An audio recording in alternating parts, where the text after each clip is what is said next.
All right. I took the toy away from the gentleman up there at the desk here so he doesn't destroy it like last time. We're going to call this workshop to order. Jacob, do you want me to just roll call who's here? Okay. I will. I'm going to announce all that here in just a sec. So I'm going to say who's here for the council. We got Councilman David Hershey, Councilman Kevin Wheelock, Councilwoman Jennifer Salmonson, and Councilman Kevin Nielsen. Myself, Mayor Trevor Chadwick, our city planner, Sean Nichols, our assistant city planner back here, Ryan Field. We got our police chief, Zach Hessing here. We got Mark Gee with Middleton School District. We got Marcy Homer with West Ada School District. I'm sorry, Homer. Sorry, Horner. Okay, thank you. They gave me a dumb list and I didn't get it right. Horner, sorry, Marcy. You call me Homer if you want to. So, John Gillen with West Ada. We got Nate Mitchell, the applicant. Chad Kinkella with CK Engineering. Nick Miller with Idaho Department of Water Resources. Ryan Morgan is our city engineer, but also the engineer for Star Sewer and Water. And we got Hank Day with Star Sewer and Water. Victor with Star Fire, and Greg Tominski with Star Fire. Just so everybody's aware, we need to make sure that when we're speaking, that we're speaking in the microphone and that the light is present. I don't know which one got set up with the one that, oh, on that desk right there. That one's always on. So if the light's on, it's on. So no hot mic moments over there by the chief or the. Think we were going to be saying secrets or something here? Oh, and I got a couple members of our transportation committee over here as well on the wall. So I appreciate everybody joining us tonight for this. Tonight, obviously. Oh, we got one of our middle. What's your name? Miss Cindy Powell is with the Middleton School Trustees here as well. Thanks for coming. Appreciate it. All right. So tonight's discussion is going to obviously talk about our schools, our water, sewer and water, and our fire and our police. And so I don't know if you want to give an overview again, Mr. Nate, about the project, and then we can get into this. But when you guys are speaking, do me a favor. I know it's going to be weird, but for our record keeping purposes and doing minutes, state your name before you talk as well, just so it's all clear. And we had some citizens that were watching last time that had a hard time following what was going on, who was speaking. So we just want to make sure it's clear that way. So thank you. Nate Mitchell, Willowbrook Development. So we've made application to the city of Star for approximately 1,556 acres of ground that lies basically along the Purple Sage corridor on the west end from a half mile west of Kingsbury Road, east end quarter mile west of Highway 16. The maps in front of you kind of depict the yellow. Oh, let's go back to the. Okay, so the north boundary of that yellow property is along Purple Sage. So we've got approximately 450 acres south of Purple Sage from Kingsbury Road to Blessinger Road. The red is north of Purple Sage and east of Blessinger Road. And the blue is Purple Sage. The majority of the bottom of the blue is the Purple Sage corridor, Langtree Gulch corridor. What would be Hillsdale proper. The open ground left from the non-farm subdivision, Hillsdale Estates. We've asked the city for a zoning of 3 dwelling units to an acre with some commercial uses added into it and a public golf course added into it. The concept plan we've provided to them focuses on the blue area that is east of Canada Road. So if you want to go to the master plan or the concept plan. Correct. So that's the majority of the blue area that we've shown. That's what we've land planned. That's what we've provided a concept plan for. It contains a golf course. It contains some commercial uses and it contains about 1,609 residential units, about 500 of which are townhouses and patio homes. The rest are single family, pretty typical residential dwelling units. So we're here to talk sewer, water. Part of that water conversation is going to include some irrigation conversation, along with fire, police, and the school systems and our impact on those. So I want to start with the schools so they can leave after they're done, hopefully, right? Oh, sure. The rest of us live around here except for that one. Yeah, no. And so real quick, Mr. Nate, so we're talking about 1,600 units in Ada County, right? So that means that the other 3,000 would be in Canyon County. So we've asked for, I mean, our request is for 4,662 units. There's 1,609 in Ada County. So yes, if granted our land use request, there would be approximately 3,000 units that could be built in that 800 acres in Canyon County. So with that said, we're going to try to talk through this a little bit, but on the West Ada side, when you're looking at 1,609 resident units with 500 of them being townhomes, I think is what you said, right? About Yes. 500. What does that look like on the West Ada side as far as students and what West Ada is going to need in order to, are you going to need land, up there in this area? If so, what kind of land? Is it an elementary school? Is it a middle school? What, right? I mean, we need to talk through some of these challenges. And the same thing is going to come to you, Mr. Gee, on the Middleton side of this as well. Does that make sense? Yep. Where we're trying to go with that? I mean, it's obviously we have concerns right now. I know Middleton's having a hard time getting any bonds passed over there for schools, and West Ada, I know we're starting to ship our kids east to go to school. So what does this do over a period of time? And you could pull that all the way up to you.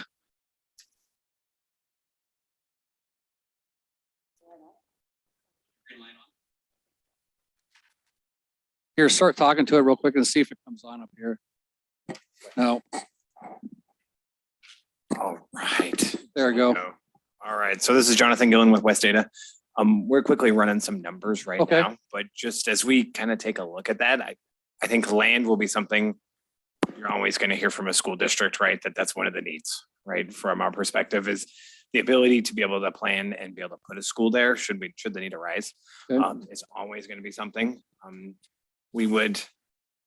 Elementary school site, I think will be something that we'll be needing to look at, especially just based on the numbers that we quickly ran. So we can run some additional, but So you want us to come back to you here in a minute? yeah, if you could We give us a could, we couple could jump minutes. around a little bit. Do you need to run numbers too there, Mr. Gee, or are you I- good? So I mean, pull that microphone towards you if you don't mind, sir. Yes, Mark Gee, Middleton School District. If we're looking at about 3,000 units, we're in the middle of a demographic study in our school district. Previous to this demographic study, we've been looking at about 0.5, a rate of 0.5 students per unit. Then we have not received our final numbers from our demographic study, though they did indicate that it might be creeping lower overall in our district, closer to anywhere from 0.3 to 0.4, but that'd be looking at 900 to about 1,500 students that could potentially come from those 3,000 units that would be in the Canyon County portion or the Middleton School District portion. So we would certainly be looking for some kind of way to get some property that could help us for an elementary school site. We're way down as you mentioned, we've had some trouble passing bonds in our school district. We are looking at a bond for an additional elementary school and a CTE center in our school district for this coming fall. But that's just based on the numbers of students we have right now. So definitely we would be looking for something like that. So what kind of, this Mayor Chadwick, sorry. I guess I got to do that each time too, right? Jacob? Okay. So if you're looking at anywhere from 900 to 1,500 students, what kind of land acreage would you be looking for as far as if you need, if you would guess? I know it's hard to Right. guess, Well, but and I'm gonna just lean over and ask when you do it. So about 10 acres for an elementary school. 10 acres for an elementary school. Okay.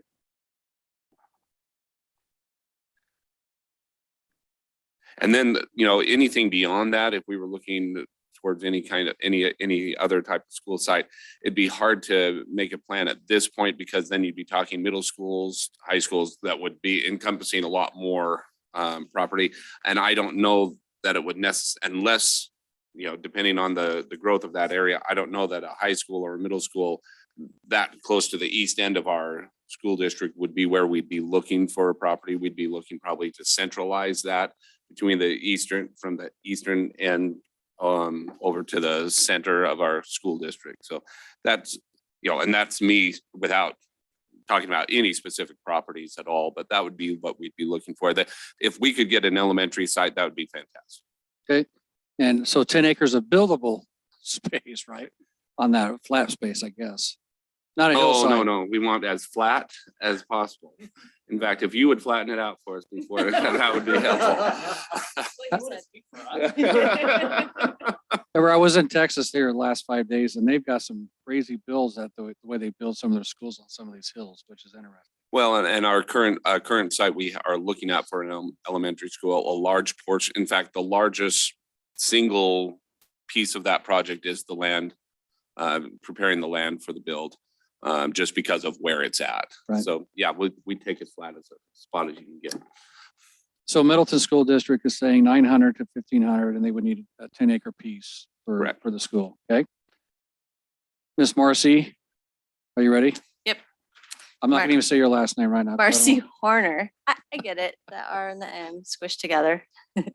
West Data School District. So we also in that area have a student generation rate of about 0.3. So it's similar to Middleton School District. So we're looking we would also agree that an elementary site would be necessary to service the students up there. I mean, unless you're also willing to donate for high school site. I mean, 60 acres, you got any of that hanging?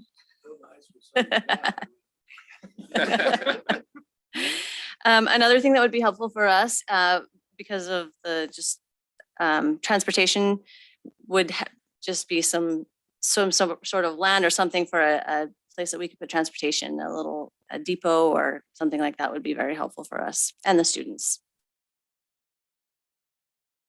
Anything else you'd like to add to that? Mayor Ms. Chap. Talking, Miss Marcy, you talking like a bus depot? Is that what you're talking about? Yeah, just a smaller station here so that we could house buses here, and they, we lose a lot of travel time from our bus garage in Meridian to up here. So it would really help. You know what, how big of a site that would be? Like an acre or something, or even less? This is Jonathan West Data. I would say an acre, because we're not going to house probably more than 30 buses. Okay. That's kind of the route structure we have in the north. Right. So that's something we can look at for here in Star in general, right? Yeah. That's what you're looking for. Okay. All right. Okay. Any questions of the school districts there? Anybody? That was pretty easy. Mr. Mayor Chadwick, Yeah, Councilman Nielsen? yeah, I'll ask a question.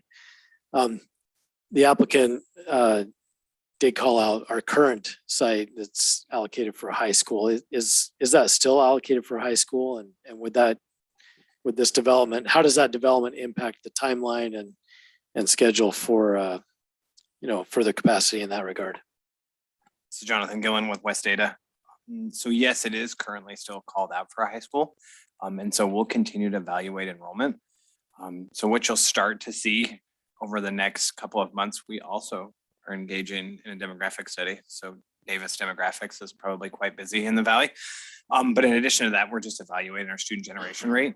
and the impact and looking at really what a 10-year plan looks like for the district. And so we'll be looking at that with the idea in mind of trying to calculate what we see enrollment looking at and what our high school site needs are going to be and what our elementary and middle are as well. And then you'll start to be able to get a picture of that as we continue to roll that out over the next couple months. So that'll be all part of the discussion that we'll have that will impact then as far as we look to go forward with a bond. So yes, it is still available. It would be a site that we would use should the need arise. And is it fair to say Star Middle is not quite at capacity, but I mean, likely before this builds out, it will be. Is it fair to say that then additional middle school capacity would be needed? Is that anticipated as part of this? Jonathan, going again with West Ada, yes. And so we have a plan that we're working on again to kind of look at that, leveraging the middle schools we currently have as well as the sites we currently have available that may or may not be in Star. And so just looking at how that impacts the whole district and how it is we shift kids around to meet the needs. Mr. Gee, can you answer? So is the capacities for the middle school and high school for Middleton side? Because obviously the majority of the homes are going to be, if this were to get approved like this, would be on the Candy County side. Correct. How would that impact your high school and middle school and the needs there? Well, currently we are not at capacity with either our middle school or our high school. And part of, I'm going to hedge my answer there a little bit, just because if we were to pass the bond as we're conceiving it right now, the bond is designed to create more capacity. The CTE center is going to provide additional classrooms, moving our academy so the CTE center would provide additional classroom space for our high school, moving the academy to that CTE site as well would open up capacity for our middle school. So currently, as it stands, we're under by about 100 to 150 students at each of those schools. But we anticipate a great amount of growth in the next 8 to 10 years. In those 8 to 10 years, I would anticipate that there's a good possibility of a need for an additional middle school and high school if the growth were to continue. And as far as looking at sites for those, this development would be a part of that entire process. Very good. Any other questions of the west of the school districts there? Really? That's pretty easy for you guys, but it's important. Yes, ma'am, Miss Oh, Marcy. hey, it's working. Marcy Horner, West Ada School District. What is the timeline for this build out? Are we talking a 10-year project, a 20-year project? Yeah, great question. Nate Mitchell with Willowbrook Development again. So our planning timeline, generally speaking right now, is we want to build what you see on this concept plan on the Ada County side first before we even look at building into the Canyon County side. There's 1,609 residential units on that map. We will build the golf course before we build anything. So it's going to take us 3 years to build that golf course to be matured, playable golf course. So when we sell a lot on the 9th tee box or whatever, that it's actually a tee box sitting there and we're not selling an idea. So we're into 2025 already. I would guess we would like to start selling lots summer, fall of 2025 to a group of local builders to start building houses out there. Obviously the market's cyclical. We don't have that crystal ball that tells us what we can absorb, but aggressively, we think we could get that built in 10 years. Conservatively, we think it would take 15 to 16 years to build it for those 1,600 units. So 2025 plus 10, 2035 plus another 5 or 6, 20, we're talking 2040 now to build this side of it out before, if it's all us building it before we move to the Canyon County side. I don't want to, the Canyon County ground's already entitled through Canyon County. We could start building it tomorrow. It's just not the market we want to play in right now through Canyon County. But overall, I think this is a realistically a 40-year project at best. That's, I mean, current consumption rates in the market, it'd take us 40 years to get through this entire project. Mr. Gee, go ahead and pull that up there. And Mark G. Middleton. Is there any discussion of beginning areas 2 and 3 before area 1 is complete?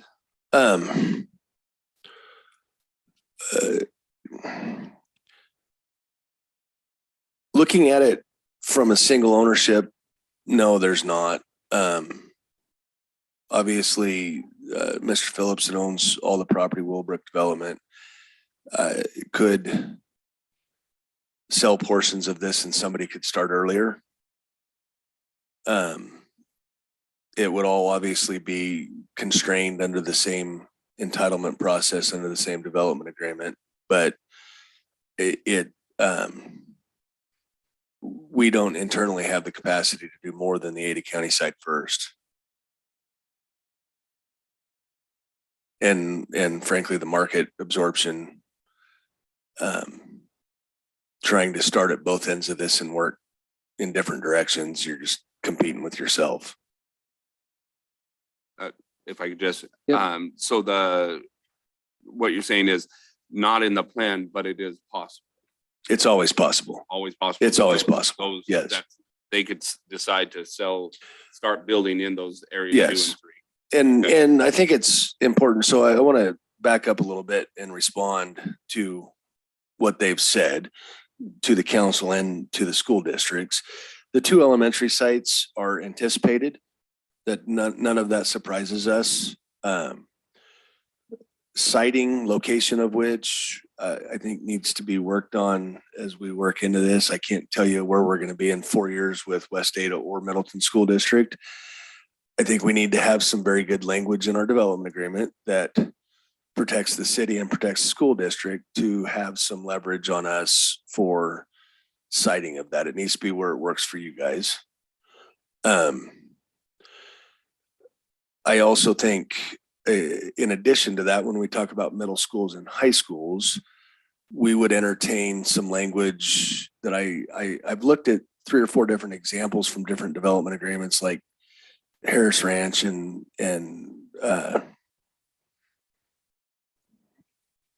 Spring Valley, a couple of others that would require, if we go above and beyond, if you're going to ask for above and beyond the 2 elementary sites we've talked about, that we fund a demographic study, again, that shows our impact on your school district. And one of the reasons for us that's important to us is we're on the Ada County side in particular, we're trying to build an active adult community that doesn't provide the same amount of students to your district. That's the golf course attracts a different demographic than suburbia does. So if we're going to go beyond an elementary school site, I think it's in all of our best interests that we just write some language into a development agreement that says this is we'll provide you a demographic study by the expert of your choice that says this is what our impact's going to be on your school system, development specific. And if we have an impact, we'll have to mitigate it. And I think we can find the language that's simple enough and straightforward enough that lines out trigger points to where, okay, whether it's every 5 years we update a study or what it is that says, okay, you're producing 0.3 students per household now. We've built 5 phases of this and we got 500 homes out there and we've produced 0.1 student, or we've produced 0.8 students, right? Like whatever the study says it says, and then we collectively decide what that impact is and how we mitigate it. Marcy Horner, West Ada. I think we appreciate that because right now, as you said, our student generation rate might be 0.3. It could very easily change. And in this area, it could change, as well as the student generation rate for a school type. You know, in other words, we might have more high school students because of the price point of the houses or Correct. something like that. So It's hard to say right now what we need because we don't know what's going to change in the next 15 years when we see the first house show up. So I think we appreciate that and are in agreement that that would be useful for us. Yeah, and that is Willowbrook Development committing to the two elementary school sites, one in King County, one in Ada County. The transportation hub that we're talking about, I actually was under the assumption that part of this complex around Star Middle School and Star High School and an elementary school site, that there was sufficient ground there for a pretty major transportation hub. That may have changed since the last time I looked at the plan for that property. But if we're talking about another acre on a 10-acre site, it's probably very workable. And Mark Gee from Middleton, I would just echo what West Ada has mentioned here, that if we can commit to an elementary site, we are totally in favor of gauging that based on demographic studies with your development specifically in terms of middle school and high school impacts. Okay. Perfect. Any other questions of the school districts on this subject? None? You guys have anything further to add? You might get out of here early. They get to go home early. Ms. Powell, do you have anything to add? No? Okay. All right. So we're going to say thank you to our West Ada partners and our Middleton School District partners. Appreciate you guys joining us and giving us that input. It was probably harder to drive in for West Ada than it is to get out today. You can stick around if you want. It's entirely up to you, but I know a lot of people work early in the morning. Mr. Gee, I can see he's ready to. Well, I've actually got a basketball game that Perfect. Our girls are in district tournament. So Yep, get over to the basketball game. That's awesome. So thank you. Appreciate you guys very much. and thank you very much for inviting and being Thank you. proactive in getting us here and being a part of that. I really appreciate it. Yeah, you bet. We appreciate your guys' time.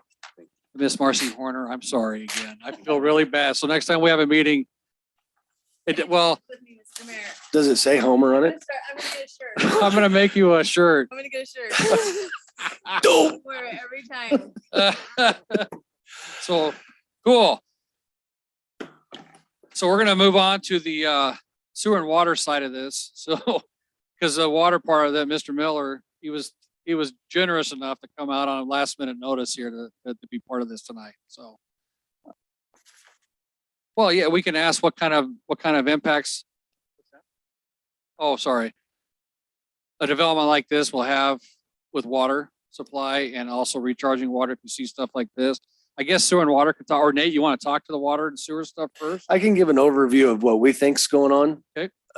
We've been working with Star Sewer and Water District for, well, at least 5 years, if not longer than that, since we made the last application.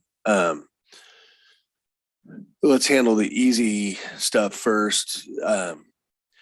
Sewer system has to be built. We obviously build the collection system. We also build whatever treatment system needs to be built up there. We see this starting with a pressurized lift station that brings our wastewater to the current facility in Star. That could evolve into, depending on number of houses, how successful we are, transitioning from pressuring sewer to Star to building an actual treatment facility up in the northern end of the district. Obviously, all of that's at our cost. Water system, we've got, I owe Ryan an answer on this, but we do have some domestic water rights retained out of the original water rights that were approved for building Hillsdale and some of the other areas up there. Well, I don't have a specific CFS answer for you yet, but whatever water rights that Willowbrook Development owns for domestic water will be transferred to Star Sewer and Water District for their use.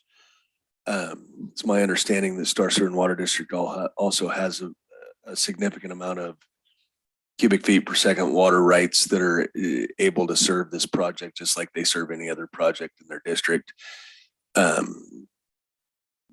We would need to drill a couple of large wells up there. So one, we either need to loop into the existing Star Sewer and Water District system for a secondary source, or we need to drill 2 wells up there so we have a backup source if our primary well isn't functioning. Frankly, that'll come down to a conversation between the district and us at the time when we annex into the Sewer and Water District. They'll condition us with whatever they want built. The third leg of this is one of the benefits of us pressuring our sewer to the current facility is actually pressuring their treated water back to us to augment our irrigation rights and reuse your wastewater to reduce the amount of water we're discharging into the Boise River. It's just a secondary option for their treatment facility and their discharge permit. Coupling with that, we do have attached to this property, we've got about 4,800 acre feet of irrigation water right. So we can, irregardless of the reuse program, we can irrigate what we're trying to do up here with current water rights. We see a lot of benefit in the reuse program because A, we're going to recharge an aquifer, and B, we're going to pull less of our water out of the aquifer, right? We'll reduce the amount of water we're currently pulling out, plus we'll dump more into the ground. I think that works well for everybody involved.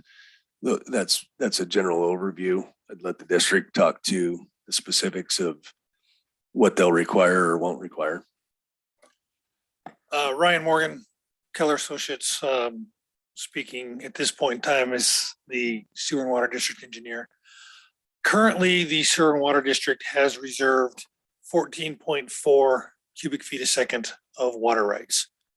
And by reserved, I mean they have application for, but they aren't currently have all those total water rights active, which means in order to truly own a water right, you have to show a beneficial use for that. We are only actively using about 5 cubic feet a second, which means approximately a third of the water rights that are reserved, we have shown a beneficial use for. And that's serving all of the city right now. So we're talking homes, the amount of homes that Willowbrook is proposed up there, probably about another, at full build out, another 5 CFS. So with them and with what's currently being used, we're looking at 2/3, which still leaves enough for the city of Star outside of Willowbrook to double in size. And we still would have plenty of water rights available.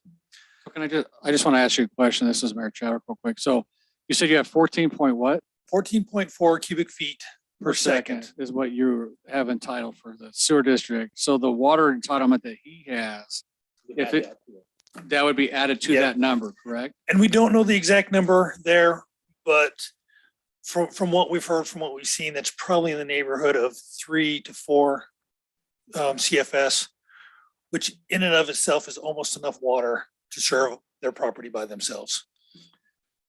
So to take that water, I know we've been big on looping everything and connecting everything. Would the intent be to connect the water there with what's down here so it's all a big continuous loop? Or allow it to develop on its own? Ultimately, we would love to loop those systems. I'm just throwing it right back at you. Well, it's a little bit different. I'm Hank Day. They're in an upper pressure zone. We have a lower pressure zone here, and they're in zone 3, so we'd have to put a booster station there. But eventually, we want it all looped. So if they have a problem with a well, or we have a problem, we'll have water, and we'll have almost 20 CFM, by the time we're done. They're going to build a tank, 2 wells, and they pay for all the infrastructure. So that was my other question then. So a tank, they would have to provide, so like you put was it a 1 million gallon tank up there or? Put a 750,000 gallon tank up there this year, and we had a 500. So we have 1,250,000 up there now. And about 80% of that is for fire protection. The rest is strictly for domestic use, but you have to have so much fire protection. We'd probably require him to put a 500,000 gallon tank up there. That would do way more than he needed. So the 500,000 gallon tank though would be at the developer's expense and not at the current ratepayer's expense?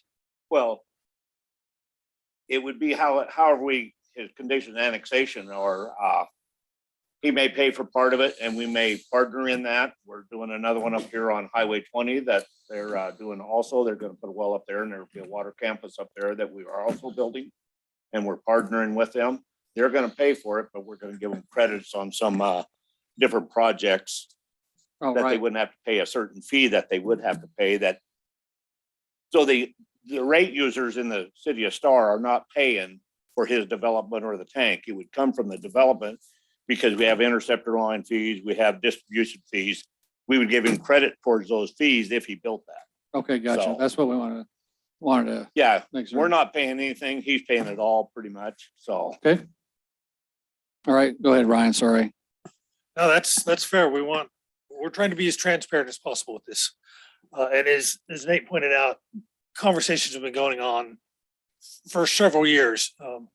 We have yet to finalize any final annexation agreement, but these are the terms that have been talked about. And these are the things that I don't think Nate's surprised by anything that was just said here. And so these are all things just as similar to how the city has a development agreement. The district puts together what they call an annexation agreement, and there's terms and conditions that the developer agrees to meet as part of joining and annexing into the district boundaries. Okay, and so you're going to talk about sewer also probably, right? Absolutely. Part of these discussions is, as Nate pointed out, it's hard to run a wastewater treatment plant until you have 300 to 400 homes. It doesn't work. You got to pump and haul. You've got to do a lot of other stuff. You got to supplement that water. You've seen planned developments throughout this valley. Avamore comes to mind. Until they had the 300-400 homes, any wastewater that was going into that treatment plant there was actually being pumped and hauled to Hidden Valley. So the initial goal would be to build a lift station, pump the water to the current treatment plant. And then once we get that certain threshold, then the Willowbrook would then be required to help fund. And as Hank talked about, some of those connection fees and all of that would go credit towards the construction of a wastewater treatment plant up there. In the meantime, as we're building that pipeline that would pump water to the wastewater treatment plant, parallel to that, we would build a pipeline to pump reuse water back from the treatment plant up the hill to help supplement irrigation water rights for the golf course. And what that does is two things. As Nate pointed out, it helps reduce the amount of water you're pulling out of the ground, and you're also helping to recharge that aquifer that's up there. So what does it do for our current system? If you're able to pump the water up and not discharge it to the river, does that help us as a city and as residents as far as how our system is viewed and handled? want to answer that or you want me to? I'll start, and if I say anything wrong, you can correct me, Hank. It does a couple of things. One thing that it does is it does reduce the amount of water that's going into the river a little bit. But the biggest thing it does is it gives future capacity.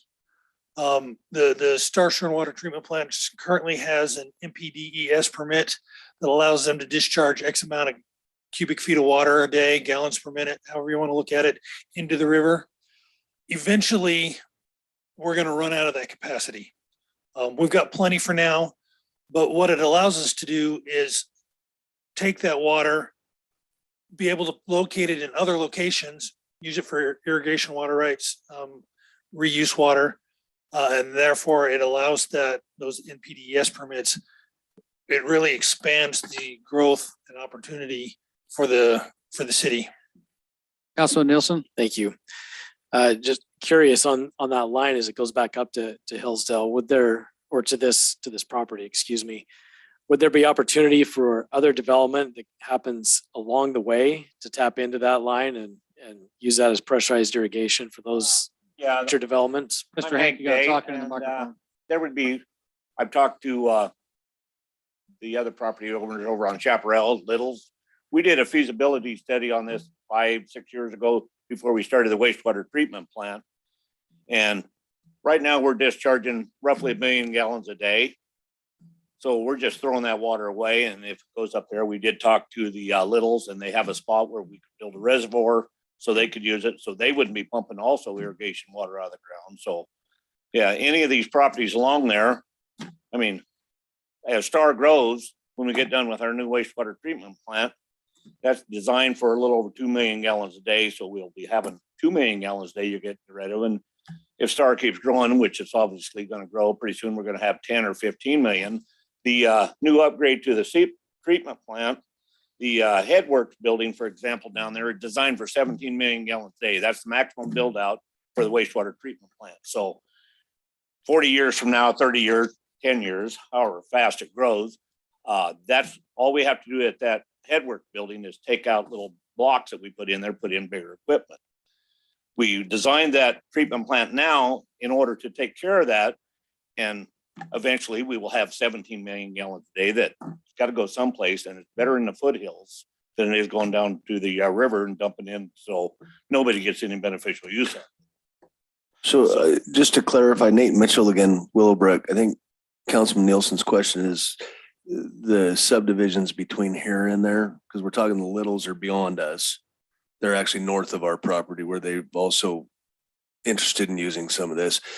I think it's important to know one of the key differences is pretty much everything from halfway up the hill on Canada at the Farmers Union Canal down across the bench has surface water rights. So they're irrigating out of the river already. They're with the canal systems. And the canal companies are going to make them use those water rights for their pressurized irrigation. They don't want to be shorted on their customers either. But as soon as you get past the Farmers Union Canal going up the hill on Canada, all of us are irrigating out of groundwater above there. And that's where the reuse program makes a lot more sense. Yeah, that's an important distinction. Thank you. One more question, Mr. Go ahead, Mayor. sir. Thank you.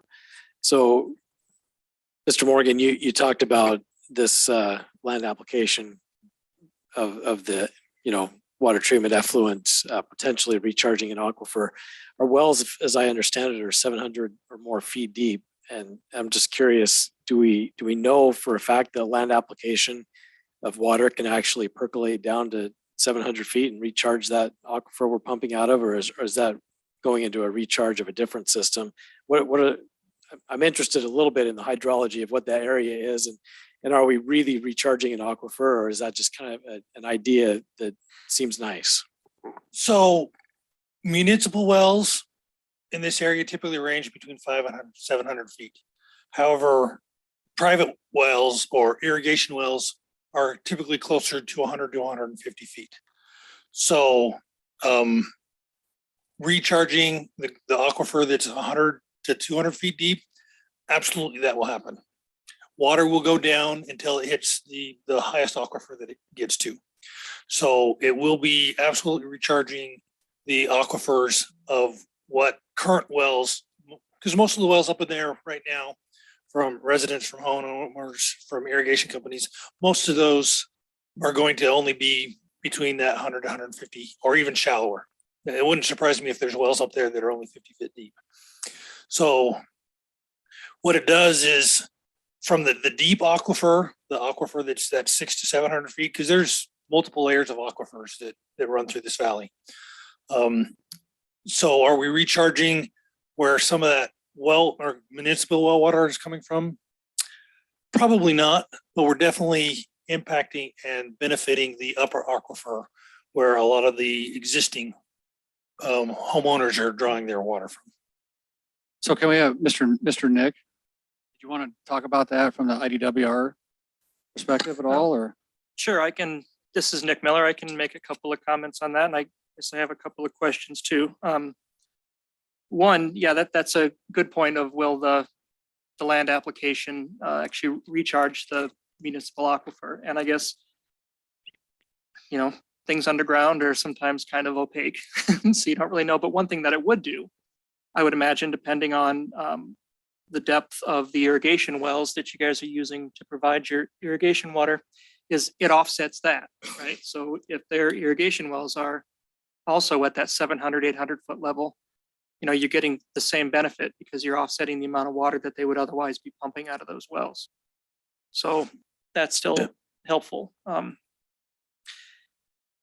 I guess that kind of leads me to my first question for you guys is, you guys have existing wells that you're going to be using to supply your irrigation water, right?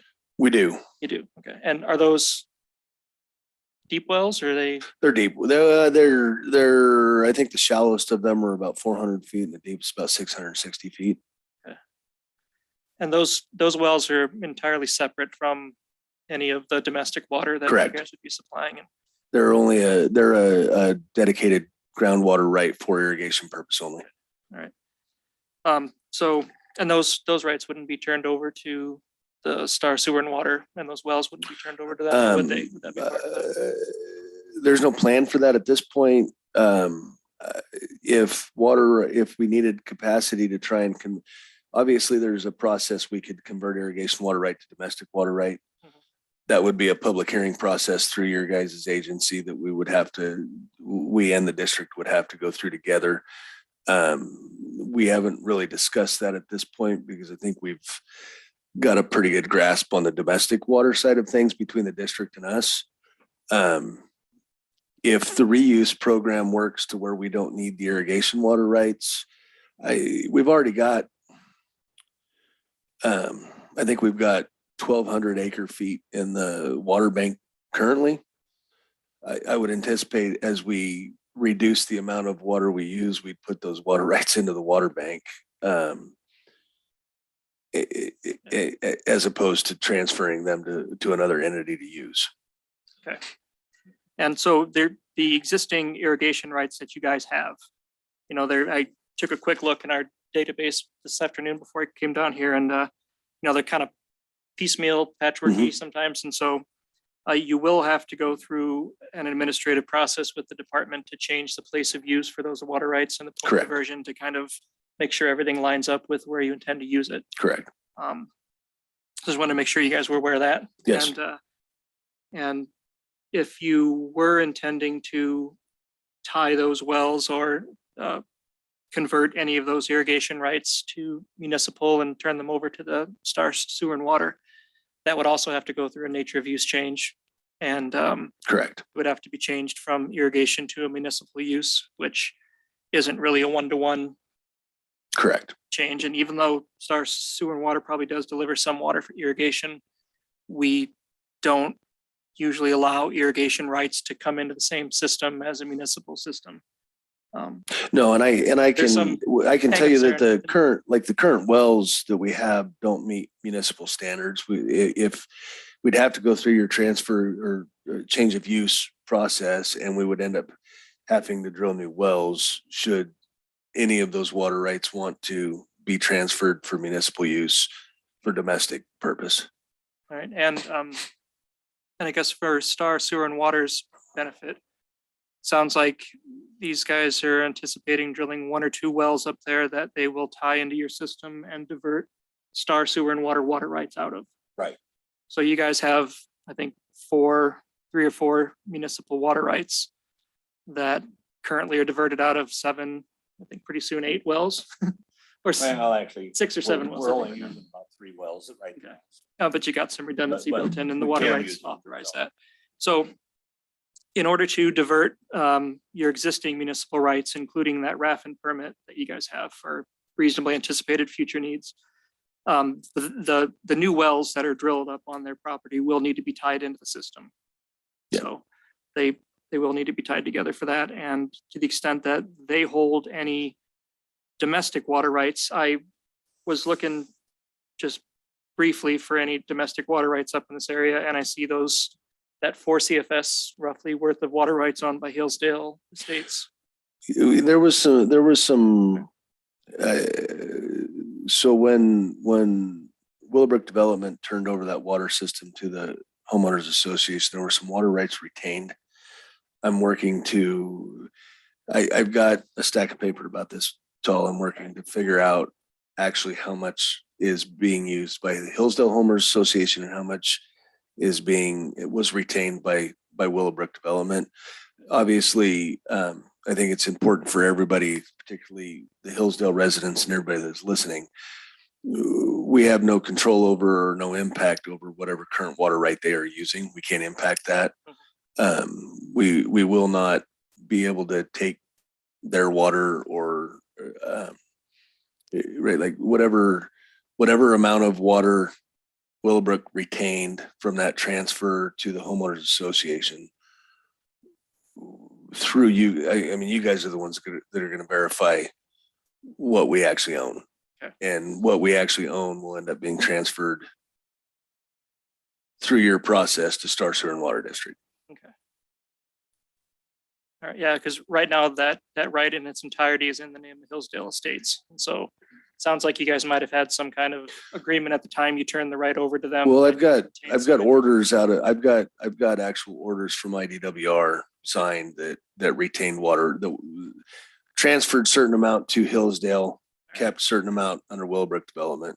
Okay. And Yeah, I'm I just- still I just didn't see that when I was Yeah, looking. So understand. But if oftentimes our records are kind of sure. kind of No, hard to determine. and I'm working through hard copies of signed orders. I'm trying to verify what was actually retained. One of the things that we've talked with certain water district about, let's assume that Hillsdale owns all the water that was originally approved for a water right up there. The district still has the capacity to serve That's what right. we're talking about doing. Yeah, Yeah. since they hold a municipal water right, they've got a lot of flexibility in what they can do. Their service area can grow. They can increase their consumptiveness up to fully consumptive water right. They can capture and reuse their treated wastewater, both within and outside of their service area, as it turns out. So they do have a lot of flexibility, and there's definitely a benefit to being served by a municipal water right as opposed to domestic water rights where you're really pretty limited. So I'm gonna ask you guys a question then on the sending the water up to irrigate with. Is there any issues or challenges with phosphorus or nitrates causing any issues like it does when you look downriver? Right? I mean, I think the idea is you get a permit for land application. right? Absolutely. And that the plants that you're irrigating take up the phosphorus, and the ground actually treats the water. It's part of you could probably speak more to this than. This is Ryan Morgan. I would be happy to speak to that. So as Hank pointed out, we're using the same water that we're discharging into the Boise River. With the upgrades and the improvements that are currently going on at the wastewater treatment plant, we are meeting or exceeding all current DEQ standards, and will so for the foreseeable future. These standards are often changing, often increasing, often becoming more stringent. But all the improvements that are currently going on, we will meet or exceed all current standards. And what that does is it's what they call a Class A water, which basically means it's water that is clean enough to drink. You will see some of the people that are selling some of these systems as part of the demonstration. They will literally take a glass out of the back end of the treatment plant and drink that. Not saying that I necessarily encourage that. I don't know that I would do it, but the water coming out of these treatment plants, what we find with Class A water, what we find with Class A water when you go to do a land application permit is it actually doesn't have enough nitrogen and phosphorus for the crops to grow, and they actually supplement the water with additional fertilizer.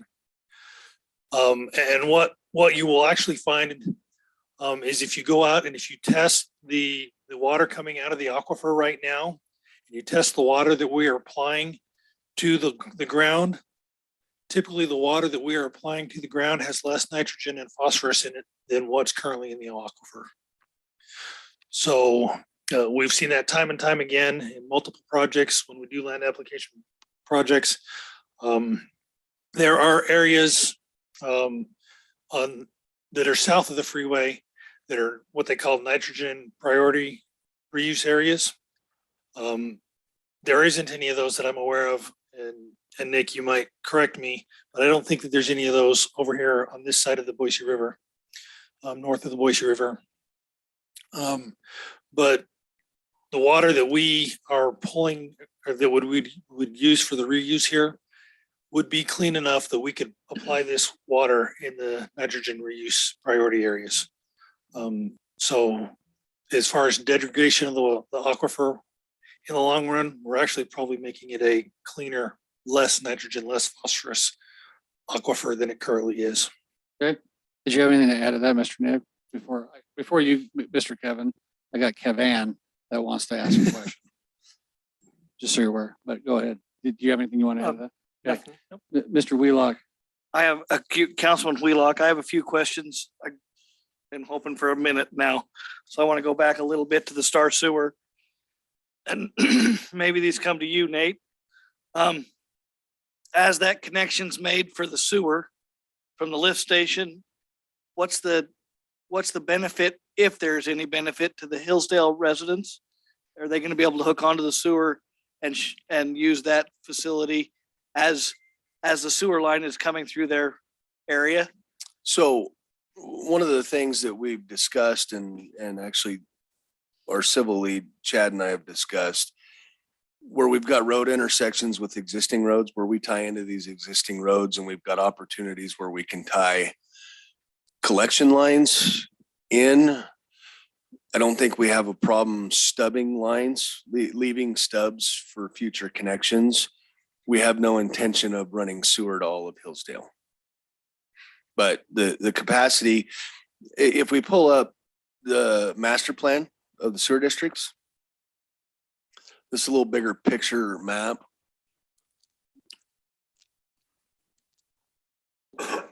So they're showing collection systems. I don't know if we can orient ourselves very well, but Is north on the paper still? north is north on the paper. The second yellow blue line towards the bottom of the paper cuts through the middle of our project. There's a light yellow spot kind of right in the middle of the map right now, just upper left. See, now yeah, good luck with this. Can you, Ryan, are you able to point to it so people online can see it with the mouse? Okay, so right here on their master plan, they show a regional lift station. So whatever we build, which is basically at Canada and Purple Sage Road, which is the low point of all of this, everything in this can drain gravity flow to that location. Now it's not going to be located right on the road so everybody can look at it. It'll be built kind of like a lot of the other lift stations have built inside of subdivisions where architecturally they blend in and we're not looking at a sore thumb sticking out there. But their master plan shows a regional lift station to handle a lot bigger area than just what we're talking about. So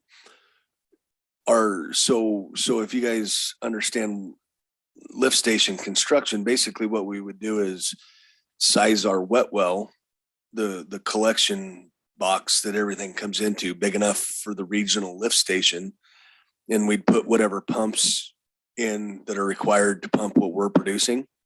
And then as areas around us grow and that lift station requires more capacity, the district working with other developers can upgrade the pumps. Is that a? This is Ryan. That's an exactly correct statement. Part of their annexation agreement would be to stub to and through their property. We would not require them to run roads or run sewer mains up through the Hillsdale roads, but we would require them to stub to the edge of their properties. So at some future time, if residents of Hillsdale would want to band together, we wouldn't necessarily want to annex one property at a time, but if a group of homeowners banded together, say the whole homeowners association or maybe one neighborhood, then they could run a sewer line and connect to theirs. And as Nate pointed out, the wet well would have the capacity. And at that point in time, pumps would be required to upsize to pump whatever additional water. So in theory, the Hillsdale residents could band Kevin together. Wheelock. Sorry, Councilman Wheelock, one street at a time and connect to this in theory? So if we go back to the concept plan with the golf course on it, I can show you a little bit of what, like, so let's blow it up to, so let's go over into Hillsdale. So head east, young man. Like, right, okay, now go south. Other way, Other that's south. north. Okay, that's good right there. So if you follow this, this is the existing Linktree Gulch Road, right? And we're proposing to tie this road in, we're proposing to tie this road in, we're proposing to tie these roads in.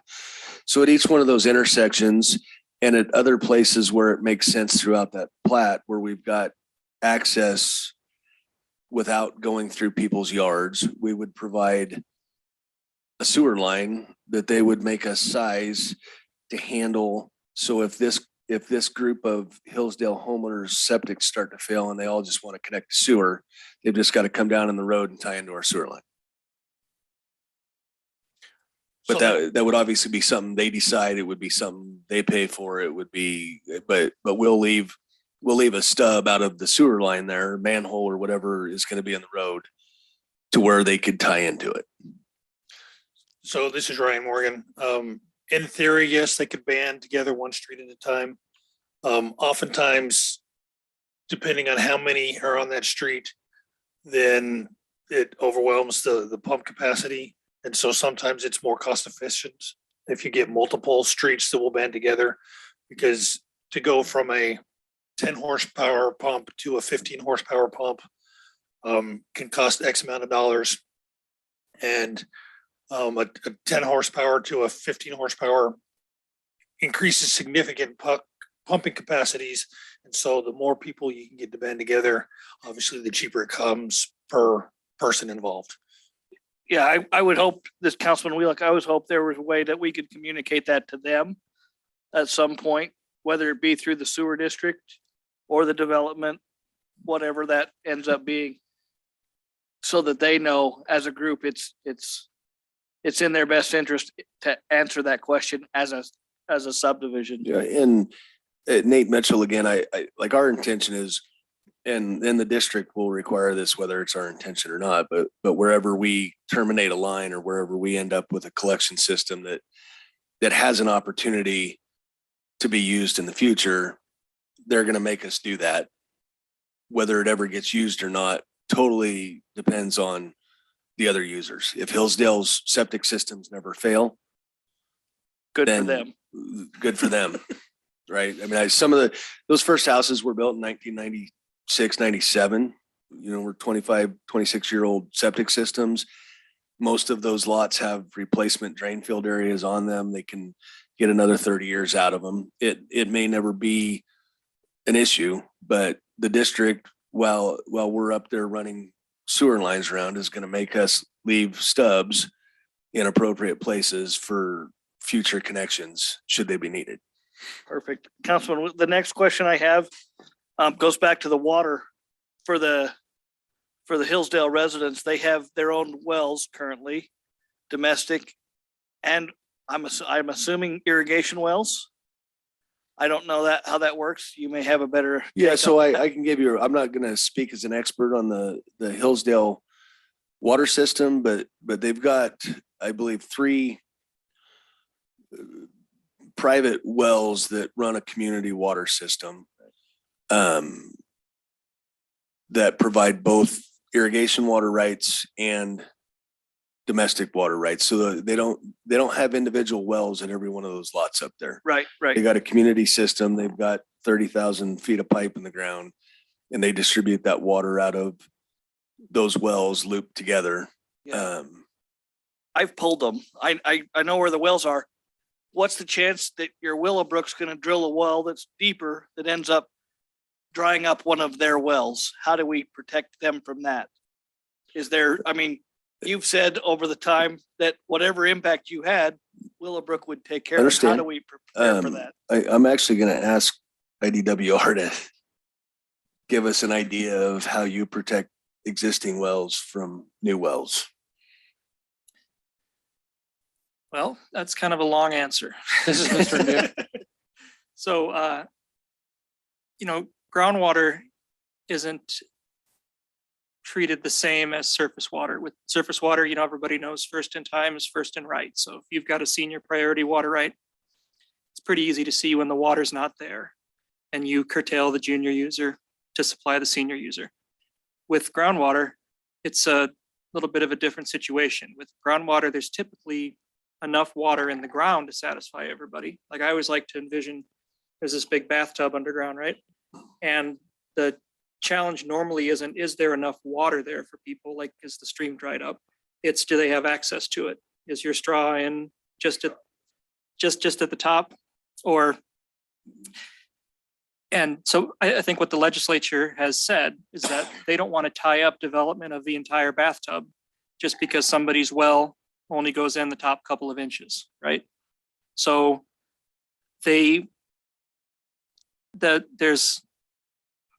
it's kind of a complex issue, but there's something called a reasonable pumping level. So you can actually draw down the water in the aquifer below the level of senior water right holders as long as it doesn't exceed a reasonable pumping level. So oftentimes the bad answer is that people just have to deepen their wells because the resource needs to be developed. That's what we try to do with water in Idaho.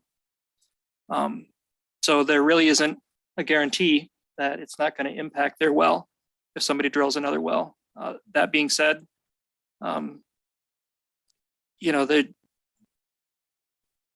there is always concerns that there'll be direct well-to-well interference. So that means when they turn on their well, the other guy's well goes down and they can't get their water. And they shut their well off, this other guy's well comes back. That is a slightly different issue than sort of long-term generally depressing the water table. Not sure if I answered the question to your satisfaction, but Well, I guess at the end of the day, it comes back to Willowbrook.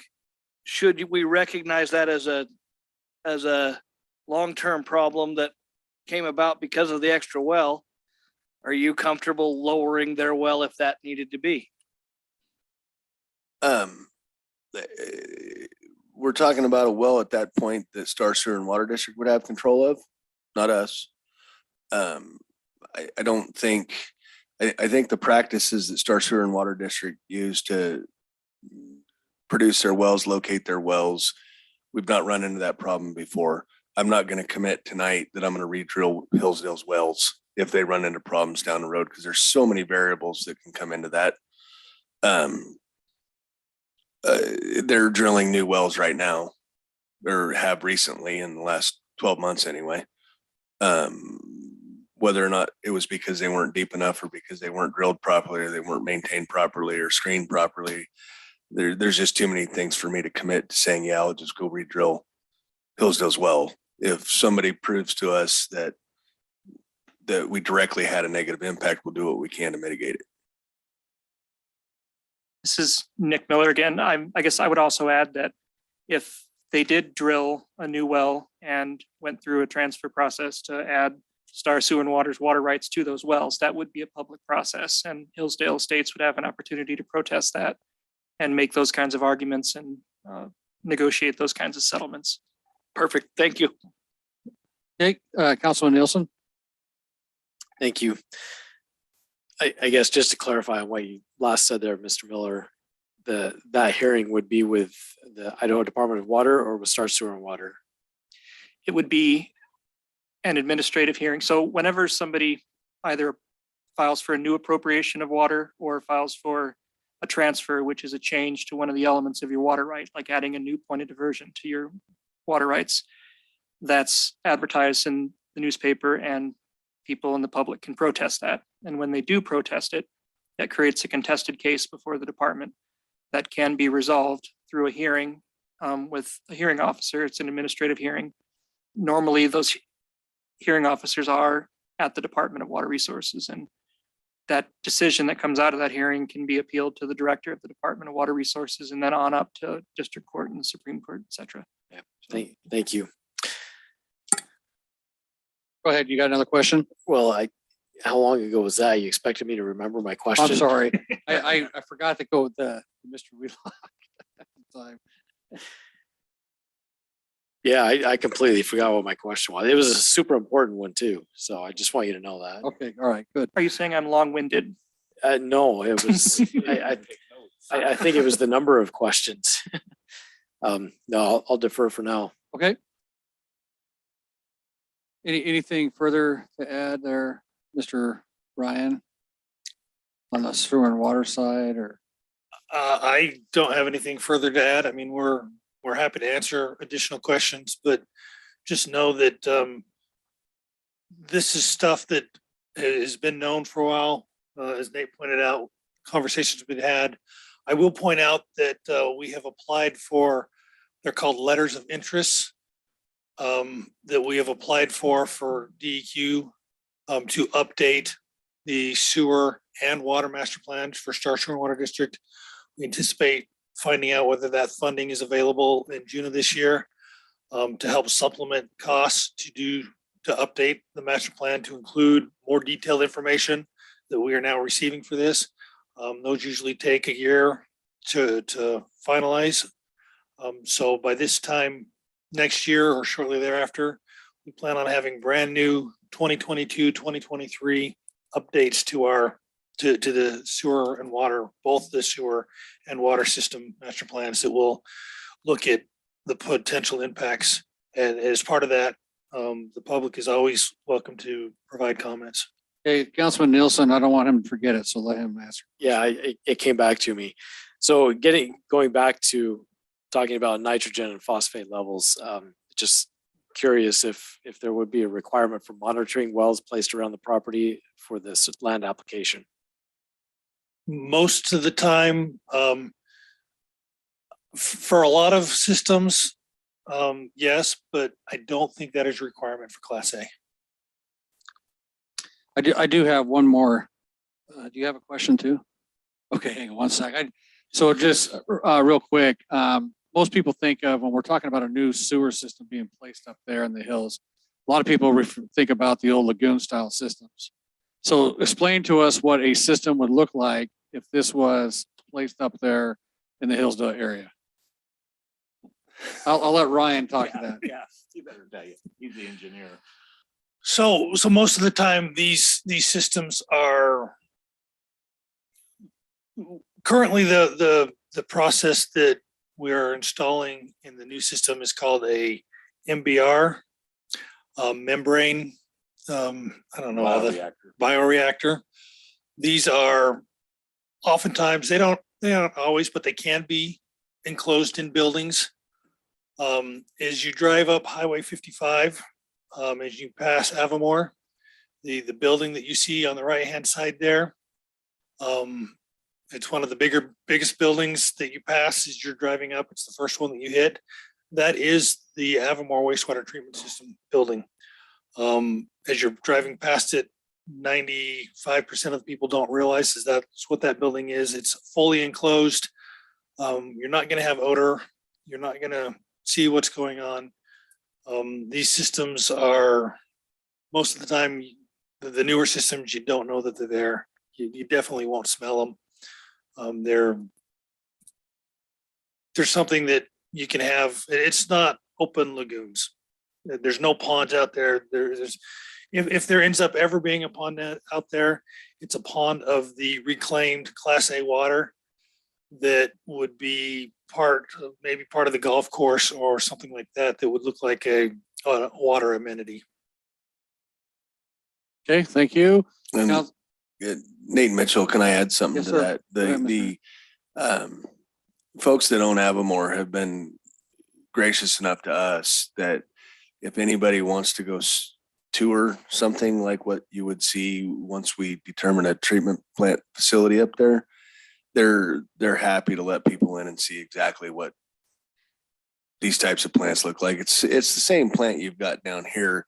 This is a bigger scale of it down at Star Sewer and Water District, but Avamore has been pretty open about letting people come up and tour and see things. I've sent maybe a dozen homeowners from the Hillsdale that have from Hillsdale that have called me and asked about it. We've sent them up there individually on tours, and they've been able to see exactly what we're talking about. And I think that's available to anybody. Okay, thank you. This is Ryan Morgan. Let me clarify. It's the same plant that we were building, and it's not the same plant that is replaced. The existing plant always had lagoons out there. We're replacing those lagoons. Those lagoons over time are going away. So when he says it's not Correct. it's the same plant, it's not what's currently there. Okay, got it. Councilman Wheelock? This question goes back to the projected ponds that you were talking about with the reclaimed water up north. Where are those looking at? Where are we looking to see those in the future? I guess, where do they impact us? Golf course. All on the golf courses Yes. ponds? We got pretty significant water features planned into the golf course. So if we go back to this plan and we go back over kind of into Golf Course Central, no, a little west, then a little south. So this isn't obviously a terrain map, but most of this is all uphill, up on the hillside. Can you circle that, Ryan, with your mouse? Okay, gotcha. Okay. All of this down here actually sits in the bottom. And Mr. Weiskopf and his designer, Phil Smith, are designing significant water features in there in order to handle both reuse water and frankly, storm drain water from the road systems and stuff. Thank you. Okay, Mayor Chadwick. Councilwoman Uh, Thomason? Thank you. Talking about the golf course, can you just talk a little bit about how much water is needed to maintain the golf course? Yeah. So using some hillside courses like Crane Creek Country Club or Quail Hollow Golf Course that are built in the foothills locally, they use in the heat of the summer when we're at 105 degrees, they use 600,000 to 700,000 gallons a day to irrigate in the peak heat season. Obviously, that's different in March and April than it is in July and August. But if you look at your peak heat times, their maximum usage is about 600,000 or 700,000 gallons a day. And so we would have enough water to, Right now, you're producing about 1 million gallons a day of water. We would be able to actually supplement with the water features designed into the golf course. And we can design some water features and pressurize that water to other places into smaller ponds and in pods within the community. I think we'd actually be able to supplement our irrigation, pressurized irrigation to the residences as well with the reuse water. I'd have to do some calculations, but the 4,800 acre feet of water that we've got with a 17.1 cubic feet per second draw rate produces enough water to irrigate everything we've got anyway. So without the reuse water, we can irrigate it. With the reuse water, it just means we draw that much less out of the aquifer. got it, thank you. Okay, any further questions of sewer and water, or anything? Or Mr. Nick? All right. We need to get Hank to bed because he's got to keep things flowing. I got guys that do that work. Oh. That's right. So I want to thank Mr. Nick. I appreciate you again for coming out here on such short notice. That's awesome to answer some questions. So, and thank you, Mr. Hank and Ryan, for answering questions. So we're going to move on to, sorry, I'm going to have you wait to the end if that's okay. Okay. We'll move on to Starfire. Yes, sir. So you've seen what they've talked about, right? And there we go. Is there specific questions? Any specific questions of the fire right now? Okay, so they are providing a municipal space up there for, I think, a future fire and. That is correct. We have talked for a few years about this development, and they are more than willing to give us a space to build a future fire station when needed. The beginning of this process of figuring out what the Willowbrook would do to the fire district was a spreadsheet that we made that was too complicated because there's a lot of growth in the rest of the fire district besides just Willowbrook. So we redid it today and figured what our growth rate was Hey, in the, Greg, can you tap on that mic to make sure? Okay, it's cool. All right. Thank you. can't get any closer. Of what we're going to need within the city and the growth rate that we currently have today. So since 2013 or 2017, the fire district's been growing by 13% a year. So we figured an estimate of house rooftops today in our fire district total is 6347 residential units. We have commercial space about 316,000. And so we figured that on a 13% increase because that's what it's been since 2017. So then we go down to, we have impact fees. We collect impact fees currently from Ada County, Canyon County, and the city of Star. We're still in process with the other two cities that we have fire district in. The development that is going on down in not Willowbrook in the lower part of our fire district here in Star, we have approximately 4,000 lots that have been approved, correct? Right. Yeah. Yep. That have been approved already. And then there's obviously some that are in process. So we anticipate in 2024 opening the fire station across from the LDS church on Floating Feather Road. So with that, we will need to hire 9 firefighters. So we have calculated all that out with the current House Bill 389 that we're limited to with an 8% cap. So we projected out what our 8% a year would be. And when it comes to 2024, we would be short to hire those 9 people.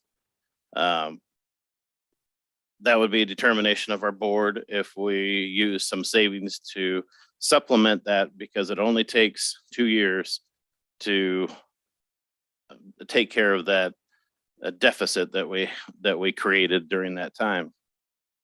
So in conversations with Willowbrook about the build out of this thing and of the portion that's in the Star Fire District, Nate said that, it would take 3 years. He said it today, take 3 years to build that golf course. So that was 2025, I believe, when you thought that you could sell the first lot. So when the first house is built up there in that development, they don't necessarily need a fire station the first day. So there's a lot of projections that went in to try to figure out how many houses that we would have to have up there to be able to justify a fire station. Basically, it's call volume.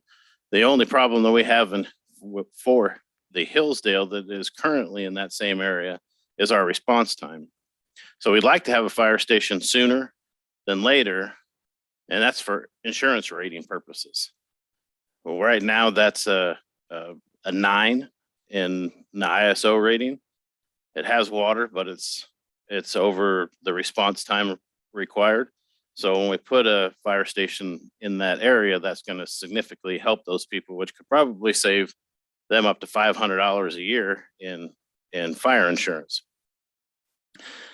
So we like to do it sooner than later, but we can't expect that the development of Willowbrook, the very first house that is built, that we have to build a fire station.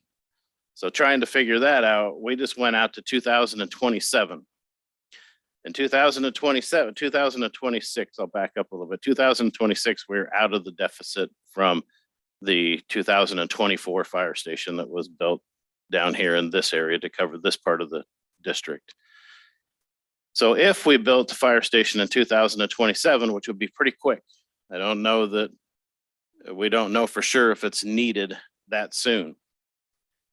It would take also 2 years to catch up. We would be $690,000 short at that time at 2027. But if it's 2029 is the year that we need to open that fire station, we would have sufficient funds to staff that fire station with 9 firefighters. So moral of the story, I guess, is it all depends on when development happens. When Willowbrook is able to start building their golf course, then the 3 years after that, and then how many years after that does it take to get 200 or 300 houses or whatever that magic number is going to be to build that fire station. So I hope that answers the question on the impact to the fire district for Willowbrook, even though I had to give an overview of what is happening in the rest of the district. Right, and just so everybody's clear, the district encompasses Star, parts of Eagle, and Ada County, North Ada County, right? And a small portion of Middleton And a City. small portion of Middleton. So when we're talking development stuff, it's all around. It's not Correct. just Star development specific, right? Correct. Currently, Star proper has 2 fire stations, one on Kingsbury and one on State Street here at the old vitamin factory. And the next station will go as projected on Floating Feather Road. And then potentially, depending on development and the speed of development, the next one would go up approximately at the same close to the location where he was talking about sewer treatment plant, Purple Sage and Canada someplace. Somewhere up in there. So, and currently we're at $809, I think, right? Impact fees, which would go to fund that new station, correct? Correct. That would fund the new station and the apparatus for that station, but it cannot fund people. Right. So it's very important for the fire district to continue to collect impact fees. Because then it all changes if we don't collect impact fees. And it's collecting those impact fees across the entire district. Entire And district. when we're talking, I'm just gonna say this, when we're talking the 2 cities, we're talking Middleton and Eagle that haven't accepted the impact fee agreement, right? To collect them Correct. on that side. Huh? I'm gonna rub it in a little bit because when we talk about growth paying for growth, that's what we've been all about, right? And so Absolutely. that's what that helps build that fire station up there, right? Correct. On there. I was going somewhere with that before you rubbed me in with that. You have a question, Mr. Wheelock? Sorry. Yeah, no, I'm all for is that Willowbrook, Hillsdale area, after this Floating Feather building, is it the next biggest need in the district? It sounds like it could be, but we also have mentioned someplace during this conversation was Spring Valley. Maybe Nate mentioned it or something. We have 2,200 houses going into Spring Valley that's in the Star Fire District. We have a fire station location there on, I believe they call it, it's not even road yet, Erie? Is that Erie, Erie? correct. That's one that comes out at the cell tower on Highway 16. Yes. We have a fire station location there. They have already submitted to the city of Eagle, because it's all in the city limits of Eagle, 2 wells, a pump booster station, a chemical storage for a sewer treatment plant, and 3 plats. So how fast they're gonna move with it is also determined on what's gonna happen. So in reality, it could either, to go back to your question, it could either be a station in Spring Valley or this station if this were to be approved, right? Correct. 2027-ish Ish, timeframe. depending on the So speed of that the development. personnel part of that would shift, obviously, if it was Spring Valley first, and then how far out would it be? Have you projected that if you were to have Spring Valley plus this going Another 4 years, another 4 years? It takes about 4 years then to be able to staff correct. the station Nate Mitchell at again. the 8%. Mhm. So that's what I just want to clarify. That's in an 8% budget growth rate, correct? That's what That you're is correct. calculating off of. And it is fair to say that Spring Valley Ranch is ahead of us in the entitlement game. They're way past approvals and into final design of plans, and they will be building houses before we are. But they're, and Greg Tominski again, if you want to, I mean, Nate might be able to speak to this better, is they have talked to me, the Spring Valley developers have talked to me about building an overpass at Erie Road, whatever you call it. And that would also connect into Willowbrook's development. And so that short line from that location at the cell tower where we have designated property to us to Hillsdale is fast. It benefits all of us. It for benefits sure. everybody. So it's feasible to say then that that station up there in Willowbrook may not be needed until you get into the Canyon County side of development, Correct. right? Okay. All right. Okay. I just want to make sure that was clear on that. That's assuming we're gonna get the overpass or whatever crossing of Highway 16 approved somewhere from ITD, is that right? Nate Mitchell again. Yeah, that's correct. And the east side of the highway, they're in pretty final negotiations for that overpass. It's a matter of whether or not we can negotiate an easement with BLM to get it over to us. So they're again ahead of the game. They're further along in the process than we are with their negotiations with ITD and BLM and everybody else. They're done. Their easements are in place with BLM. They're into design concepts with ITD. We're obviously trying to marry those two efforts to save everybody time and effort, but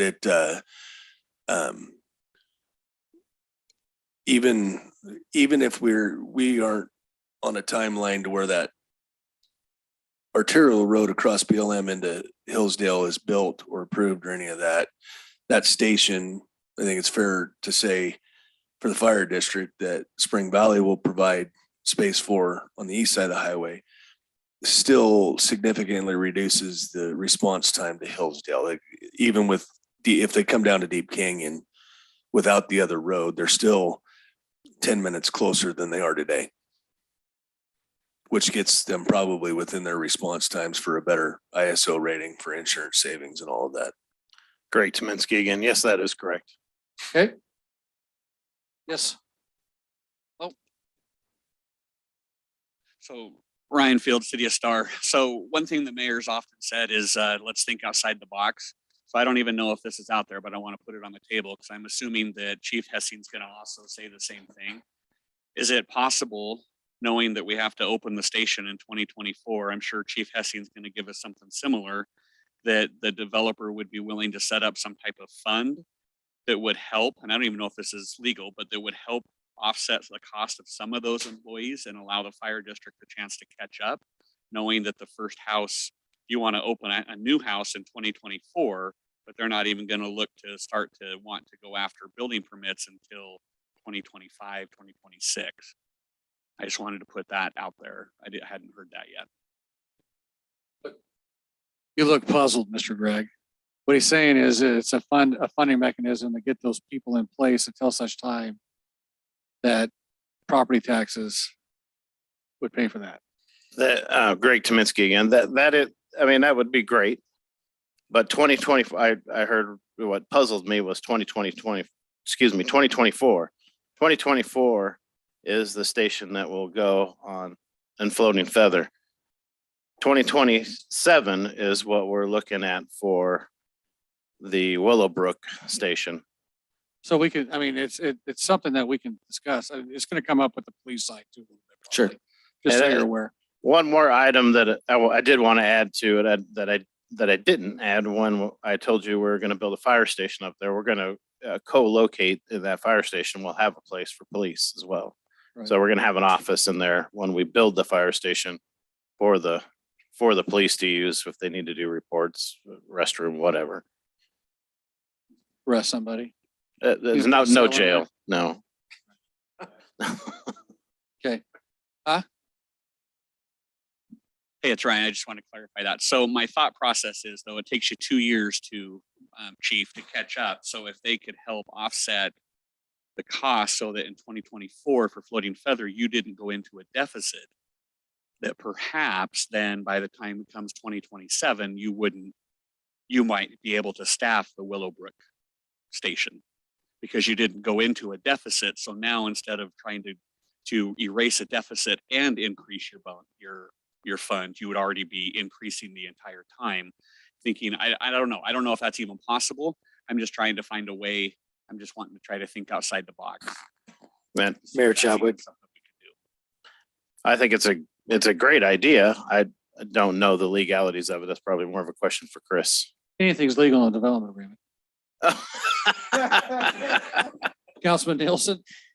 So I like the line of thought here. I'm just curious when the next review for the impact fee committee would be on this and whether that committee, if it's possible for them to consider the effects of House Bill 389 that created this mess and adjust the impact fees appropriately so that we can have growth pay for growth as it occurs. Nate Mitchell, can I address a little bit of that? Sure. I think our impact fee program and it'll get, and for full disclosure, I sit on Greg's impact fee advisory committee. At least I think I still do, unless you kick me off. But I think from a capital improvement, buying fire trucks and building buildings and things like that, the impact fees that these developments are producing tend to track. Greg's got a very good capital improvement plan put together, which generates that impact fee. He's collecting the money to pay for the building and to pay for the trucks. Those impact fees can't pay for people. House Bill 389 doesn't affect his ability to build a building or to buy a fire truck. It impacts his ability to pay for the people that are going to drive it and sit in the back seat. If you're growing at 13 to 16% as a district and your budget increases are capped at 8%, you're obviously going to create a deficit no matter what. And that deficit is being created. It started being created the day the bill was passed, the day it was signed into law, which is effectively took place for this fiscal year. So the beginning of this fiscal year, the impact hit. I appreciate the thinking outside the box approach. I'm not gonna commit to making up for the legislature's defect in funding fire districts tonight, if that's fair. We're open to whatever ideas come at us, and we'll evaluate them financially, how they affect Willowbrook. And if it's reasonable and doable, we're happy to be at the table. But the reality is the deficit that Greg's talking about needs to be fixed legislatively, not through development agreements in individual cities. No, and just keep an open mind about this because this is going to come up again here. I promise you. No, I understand. I understand we've got Right. a funding deficit for both of the first responders sitting Yep. here. I'm not blind to that. I'm also not, Willowbrook's not the fix to the legislative problems that have been created. No, I get that, but I have a different idea. Mayor Also, Chadwick, yes, if I could continue on that. go ahead, Councilman. And I want to agree mostly, but disagree a little bit slightly on that because the idea is that growth pays for growth. And whatever costs Willowbrook development incurs in creating this development would be directly passed on to the homeowners and the commercial interests that are built in there. And therefore those fees would be paid and would be a direct cost mitigation by the impact that by the entity that created the impact or the entities. And so that's where I'm going at it from is that this is growth paying for growth. And if that has to be cascaded down to those people through either, Willowbrook Development as the proprietor, or if the legislature finally does get its act together and fixes what they created, I don't care how it gets done. Sure. my interest is growth pays for growth. And I agree with you 100%. I've sat on that side of the table and this side of the table and said the same thing. I just want to be cautious about creating a system where growth is making up for deficits that are created district wide because we've put an arbitrary cap on somebody's budget. No, and we understood that. So are we good with the chiefs over here? I got one more. Okay. Greg Sminsky again. To answer Nate's question, yes, you're still on the advisory committee. The interesting thing was for impact fees, it was there was legislation that changed last year. And so in the beginning, when we started our impact fee committee, we used our impact fee committee that abided by the rules in the legislature for developers, bankers, the 5 people that you have to choose based off of what's written in there. And there was some legislation. So we used people that we found that were that met that criteria within our fire district. There was legislation that was changed last year that we have, Star Fire District has 5 entities to collect impact fees from. They have to use their impact fee committee. So it's not a problem in Star for that, to use Star's impact fee committee to review our capital improvement plan as a fire district. But it's problematic when we have Ada County, Caney County, the city of Middleton, and the city of Eagle, not in Star. And we have to have their impact fee committees review our capital improvement plan. They don't live nowhere near Star. So I have asked the question so far is if that can be changed to where fire district can have ordinance authority for impact fees only, because we're the ones that are responsible. So if an entity, the city of Star, Ada County, all the rest of them that were named, don't follow the rules, it still comes back to us to take care of the problem. So we would rather have the people that live within our district review our capital improvement plan and make recommendation to our board to move forward with it. Okay, thank you. Any further comments of the fire folk? Not yet. Okay. Thank you, gentlemen. Thank you, Victor, for showing up. Chief Hessing. Zach Hessing, Star Police. Real quick, talking about impact fees. I know we talked about that impact fee can pay for a fire truck. As far as I understand impact fees, and I'm new at this job, as far as I can see, impact fees, they can't pay for police cars, right? Because they don't last long enough. I think there's a number of years. Is that right? Yeah, they don't. We're lucky if we get 4 out of ours. So again, just kind of a little different from the fire side is we're a little more limited on what we can use the impact fees for. But so as I began looking at this, I worked close with Ada County Sheriff's Office data analytics to figure out exactly all the numbers here for Willowbrook and figure out what the growth would take.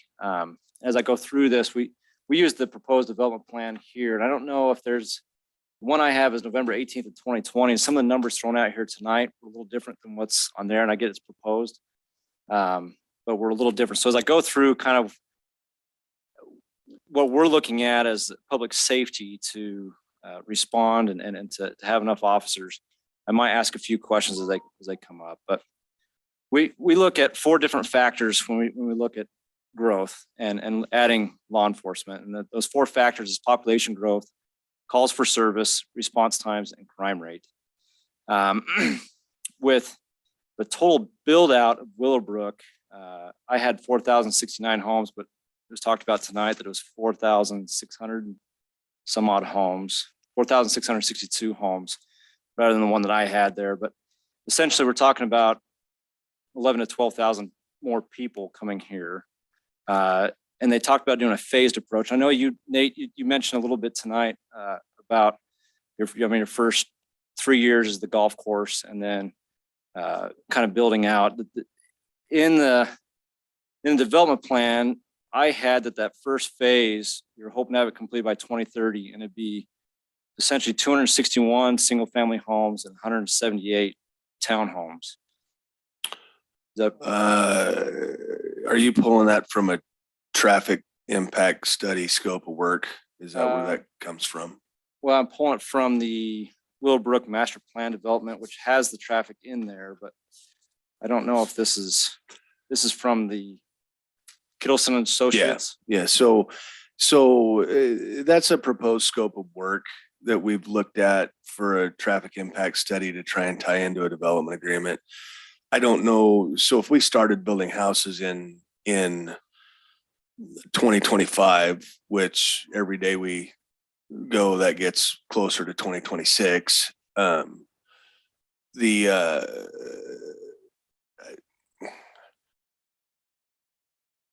By 2030, if that's your horizon year, we're talking about 4 years of growth out there. If we're in today's current market, I could see us having built 500 houses. Real estate market's cyclical. Sure. With my luck being involved in it, we'll be in a major downturn in 27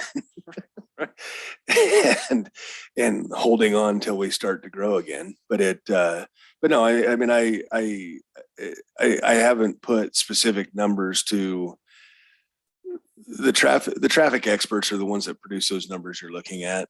I think they're on the more conservative end, looking at the current market we're in. Okay. So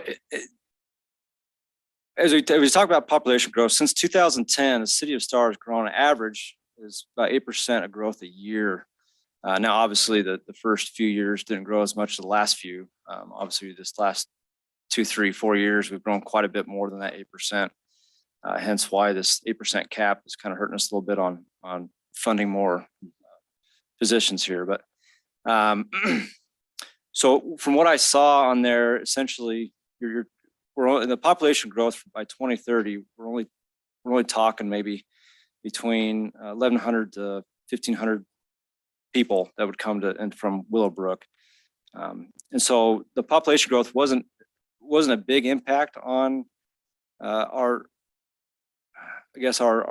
concept or our idea, looking at how many officers we need to hire and patrol that area. Then looking at calls for service, the calls for service part of this is, it just says here, for the Star Police Department, citizen calls for service has steadily increased along with the city's population. In 2021, Star Police responded to 7,934 calls for service, an increase of 16.57% from the 6,806 calls responded to in 2018. Essentially, they break it down to where it's calls per service per citizen, and it's about 0.59 right now where we stand. Again, looking at the total increase of population of that 0.59 calls for service,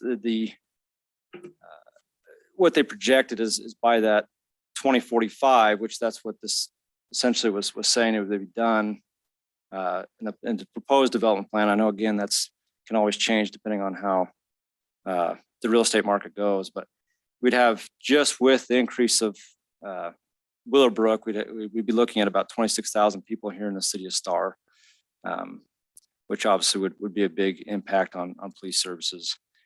Response times, looking at Willowbrook, it adds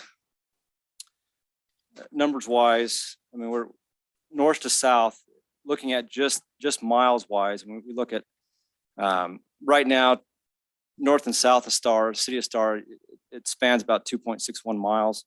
With the increase of Willowbrook coming in, it'd be an additional 1.88 miles. So again, looking at, well, what does that do to our response time? For Ada County wide, we're trying to be underneath that 5 minutes when a priority call comes out. And to kind of explain, I know I'm getting a lot of detail here, but I want to make sure I explain. So we have different priorities of calls. Priority one would be your call that when we can get to it, we'll get to it. So it's your fraud calls, your theft calls, those type of things. Priority two would be your essential, you drop what you're doing and you get there, but you obey traffic laws by getting there. Priority three is you got lights and siren, you're running as fast as you can to get there to get to safety. So priority 3 calls on our response times, our goal is to be underneath that 5 minutes. Luckily for the city of Star, we average 3 minutes and 20 seconds when those priority 3 calls come out. Now, obviously, that's going to change. The reason why that helps right now for the city of Star is that we're a small geographic area. We kind of have a concentrated call volume, and we've been increasing our staff. So we're able to be underneath that 5 minutes by quite a bit because of that. But with Willowbrook, it's obviously going to grow. Geographical area is going to get bigger, which I'm excited to hear. I know we've talked a little about, but having a place where we can maybe put a few officers out in Willowbrook at the fire station out there that they can write reports and respond from there. Because obviously wherever they're at, the closer they are to those calls, we can get there quicker. And then looking at the crime rate, they go through and talk about right now, City of Star has one of the lowest crime rates. We're pretty stable when it comes to that on growth. And when I'm looking at crime rate, hand in hand, so how proactive we are kind of goes in what the crime rate does. So what we're finding 80 county wide, as I talk to data analytics, what we find is over the years, the past since 2017, essentially, our proactivity with law enforcement has dropped 25%, but our crime rate's gone up 25%. And so it's an interesting how they correlate to each other as those things happen. Well, the more officers we have in the city of Star, obviously, the more proactive we can be in going to those. One of the numbers that I want to throw out there is on the very back of that, if you can scan to keep going down. Keep going. Keep going. Right there. So that 5.38, that's how many officer initiated calls we had in 2017 compared to how many called for a police officer. So when they call for a police officer, it's a non-emergency number or it's 911. So in 2017, we had 5.38 to every 1 call that somebody called and asked for an officer.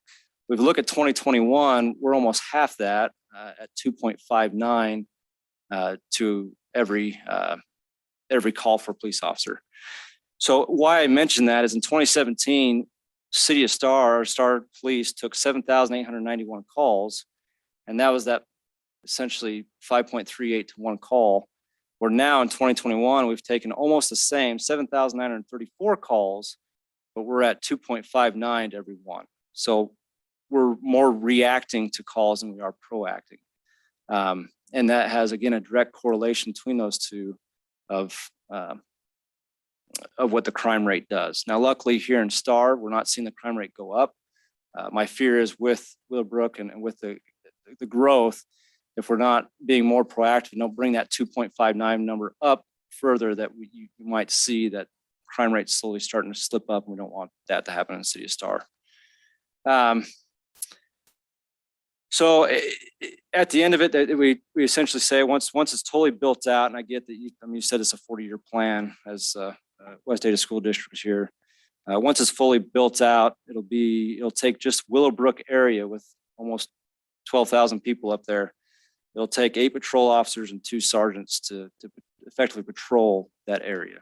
Now, again, that's several years from now, but that's what we're looking at for growth.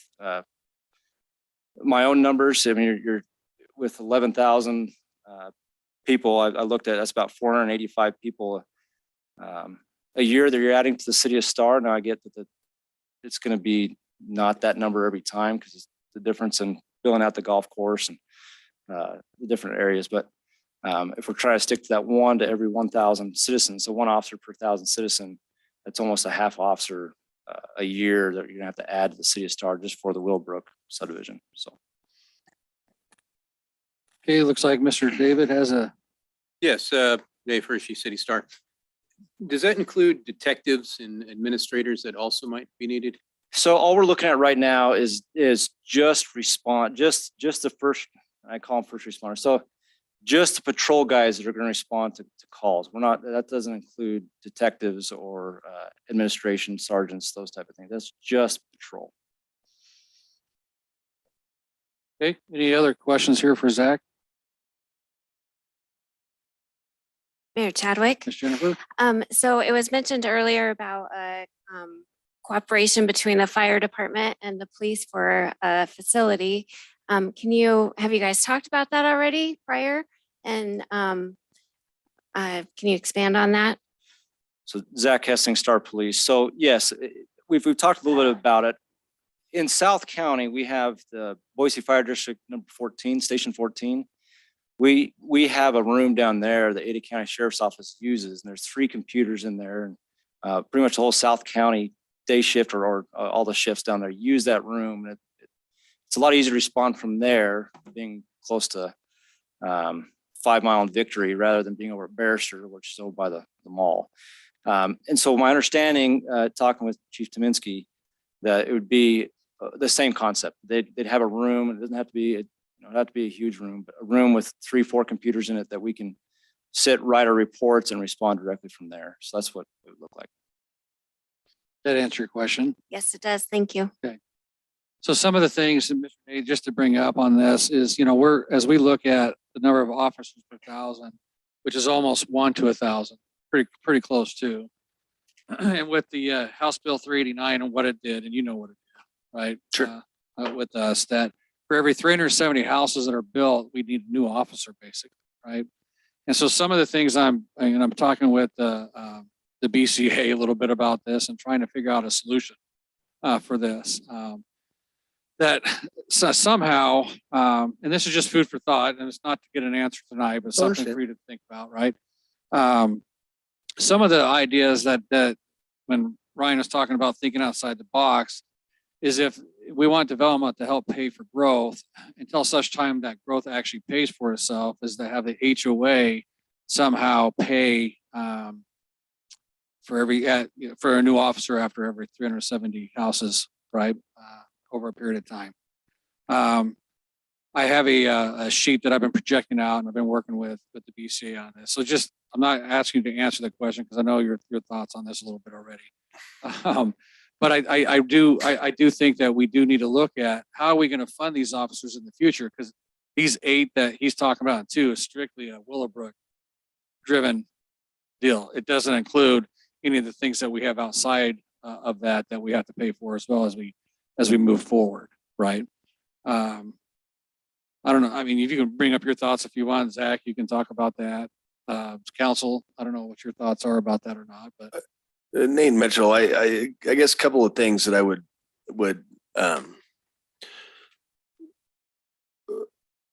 ask us all to think about, and I understand the desire to look for new funding options for things that have been taken away from you. We're all collectively working on different options than House Bill 389. It was a Band-Aid put on something that had some unintended consequences. If I look at this development at build out at the median home sales price in Ada County today, and I take out homeowners exemption, talking about assuming we got our full entitlement at 4,662 houses, we're going to produce pretty close to $2 million of revenue for the city of Star. Obviously, all that doesn't go to the police force. They've got other things they got to pay for. That would be using that's the assumption of using today's levy rate, keeping assessed values where they're at, and obviously your budget. The problem with me saying I can produce $2 million worth of property tax for you is you're limited to 8% a year increase. It takes you a while to get to that $2 million out of me, raising your budget 8% at a time. And just, I don't mean to interrupt you, but at the same time, if you end up building 500 houses in 1 year and you talk about that 2 million, that totally cuts that way down. Understand? Yeah. So, I mean, there's a lot of. I'm adding the burden before you're allowed to collect for it. Correct. I will look at any proposal you've got for different ways for us to help fund our burden. Obviously, we're going to want to prove it's our burden and not making up for the rest of the district's growth and burden that we haven't made up for right? Like, there's a difference between paying our way and paying our way plus somebody else's way. No, understood. And that's why I Um, think it's important that we look at strictly the population projection off of Sure. this development only. Um, uh, the reality is the fix has to come legislatively. It does. The reality is it should come legislatively, but for us to be able to function as a city, we have to live within the guidelines that we have today. Correct. Right. Understand. And until we see those guidelines change. Understand. gotta Well, come and frankly, you're living under different guidelines today than you were 365 days ago. Absolutely. And in the next 2 months, you're going to have a new set of guidelines that come out that may help and they may hurt. Well, and as of right now, I know that 8% is not going away. That's what's been told to us. anyway, Understand. so, Right. Understand. Mayor Chadwick, Councilman Nielsen? I just want to chime in on that. I mean, you know, Nate, you're right. Some things went away, but it's not like $2 million went away from the city. It's our ability to collect and require growth to pay for growth that went away. So we're not trying to make up for a deficit of money that we had and now we don't have it. It's, and I know you understand this, but I just want to make sure that that's clear in the conversation. And Did you lose your thought again? I may have. All right, Nate, sorry. It's getting late. Nate Mitchell again. I mean, I recognize the issue. Probably would be as aware of it as anybody. I don't, one of my concerns is the easy answer is yes, we'll fix it. Right? As a developer, we want our entitlements. We want what we want. We want to go build our plat. Yeah, we'll fix it for you. That's putting another Band-Aid on a bigger problem. And I don't, like I said, I don't have a specific proposal in front of me, so I'm not giving you a specific answer. Yes, no. No, and that's why I did, that's why Yeah, I but prefaced that with you. Not having I'm to- just throwing my Sure. philosophy at you. I'd rather us push together with the BCA, with everybody else to go fix legislatively what's been created. But I think if we came up with a solution that can sunset with a solution from the legislature, I think that is a solution in itself. Sure. Because if the legislature doesn't ever fix that problem, then we're all stuck. And if we approve something that's really going to hamper the city's ability to provide the services in the future, then we really screwed everybody. I guess is my whole thing. And Mayor Chadwick, this is Councilman Nielsen. That's just it. We can't create a public safety issue. So we can't approve something that's going to create levels of service in our law enforcement or fire protection that just simply won't suit the needs of our community. But we can work, I think ultimately, depending on where this all goes, I think some solution could get worked out. Councilman Wheelock? I get this 8% rabbit hole we're talking about. Let's get back to the fire department and the police department if we can, for me. The fire department's looking at building a building on the end of Floating Feather, correct? Is that able to have extra room for those South County officers to come into the city of Star and have a room with computers? Is that Or an North option? County? North County. North County? Absolutely. So that I guess the draw is that the South County officers would come farther if they had a place. North County. North County, that's what I'm talking about. North County. This end. This side of the. Maps going up, County. maps going down. You know what I'm talking about. Yeah, I'm just so that that's part of the conversation. If we're gonna start encouraging officers to patrol this way, let's get them trained to come this way early. We have Greg Tominski again. We have a standard plan that we hope to use for the next few fire stations, and all of them have an office in it for us to do reports and police officers to do reports. It can hold 6-7 computers. Thank you. Yes, sir, Chief. Zach Hessing, Star Police. So, and just to put in perspective, we already have, a lot of time North County will come over and use the Star substation anyways to write reports. And so obviously if they have a good room over there, yeah, you're going to draw North County and Star police officers to head that way. And again, that would help with response time and have them in that area already. So. Yeah, the whole goal is to keep them out on patrol. and less in the office and away from everything, right? So, okay. Oh, I thought, anything else of Chief Hessing? I've got a question. Oh, sorry, go ahead. Mr. Nate. Nate Mitchell again. So one of the things looking through your report, I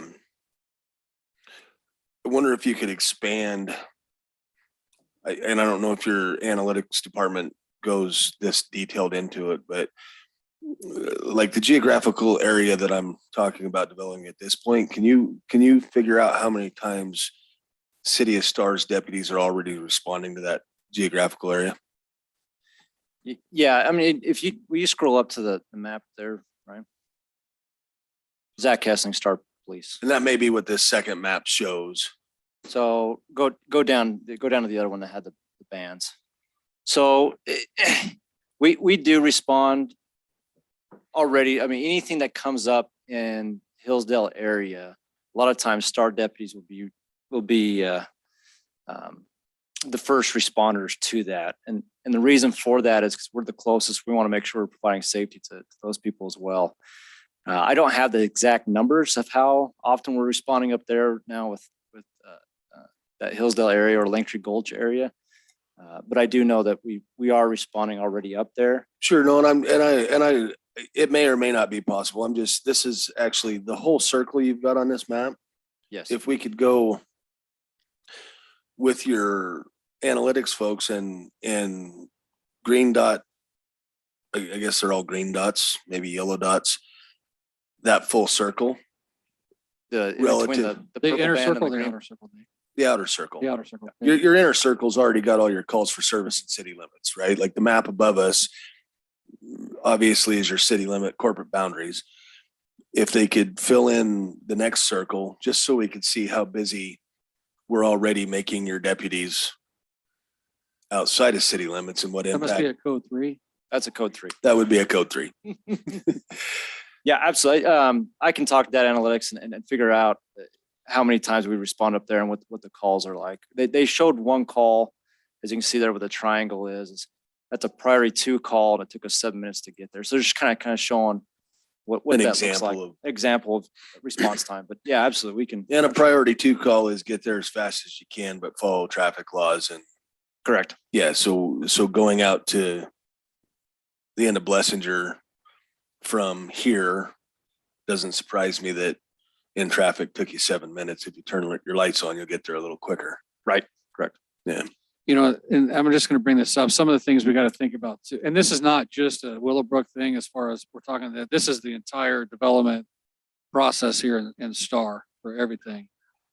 There goes another one. Wow, you got to go. I have my radio off, so I'm not sure exactly what. Okay. All right. Okay.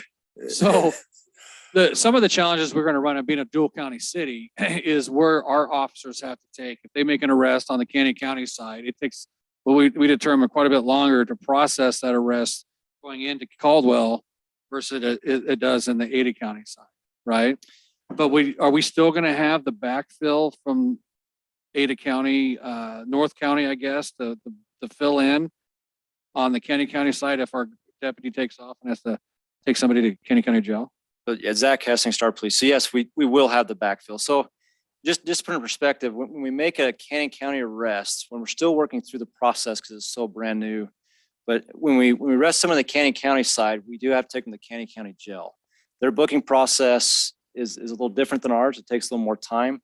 The biggest issue that I'm facing there is if you arrest somebody and you have evidence in that car, whether it be drugs or wherever it might be, Canyon County can't take that drugs for us. So we have to not only drive the arrestee to Canyon County Jail, but then we have to drive over to Ada County Jail to our booking, put the evidence there in booking, and then come back out to Star to write the report. So just that alone is about a 2.5 hour increase in an arrest time with all the travel time and the booking process. However, I'm working on being able to store evidence out here in Star to mitigate some of that. We're looking at that. But when those deputies do leave, to go make an arrest in North Canyon County, we'll have North County that can fill in and make those arrests in the city of Star on the Canyon side. And so when we're talking about response times, it's not going to, I just want to make sure it's clear that we're not going to see a reduction in response time because we will have that backfill, right? Will that North County car automatically come into the Star to start patrolling if he takes off? Or are they going to stay on the North County side and that creates a response time issue? So how it works now, even with taking somebody to Ada County jail, usually in North County, the Star Police will contact North County, say, hey, I got to take this person to jail, and they'll come out and backfill. The only issue is if that's North County is taking a North County call, if they're over, off Highway 55 somewhere, then that's where it creates the issue if we don't have anybody here in Star. But yes, usually if they're not busy, they will come over towards closer to Star and kind of, we call it center up to closer area to be able to take calls or response times. Okay. Thank you. Mr. Nate, anything else there, sir? No, I guess I just reiterate that I like with sewer and water district, with fire district, with school districts, with police, I understand the funding needs for all. Just what I've said before, we want to pay our way, but we don't want to pay anybody else's way. That being said, I'm not surprised by anything anybody asked for tonight. And as far as the locations go and things like that, the low hanging fruit, I think we're all in agreement and can tie that into a development agreement with whatever decisions made to be able to provide what these guys need. Okay. You guys have any further questions of the chiefs or Nate? No? Chris, anything? No?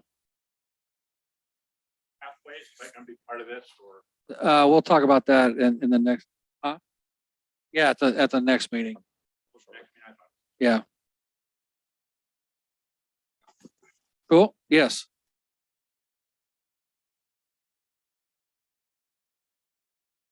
Oh, okay. So the police presentation and the water information has been put on the Willowbrook website for anybody that's online.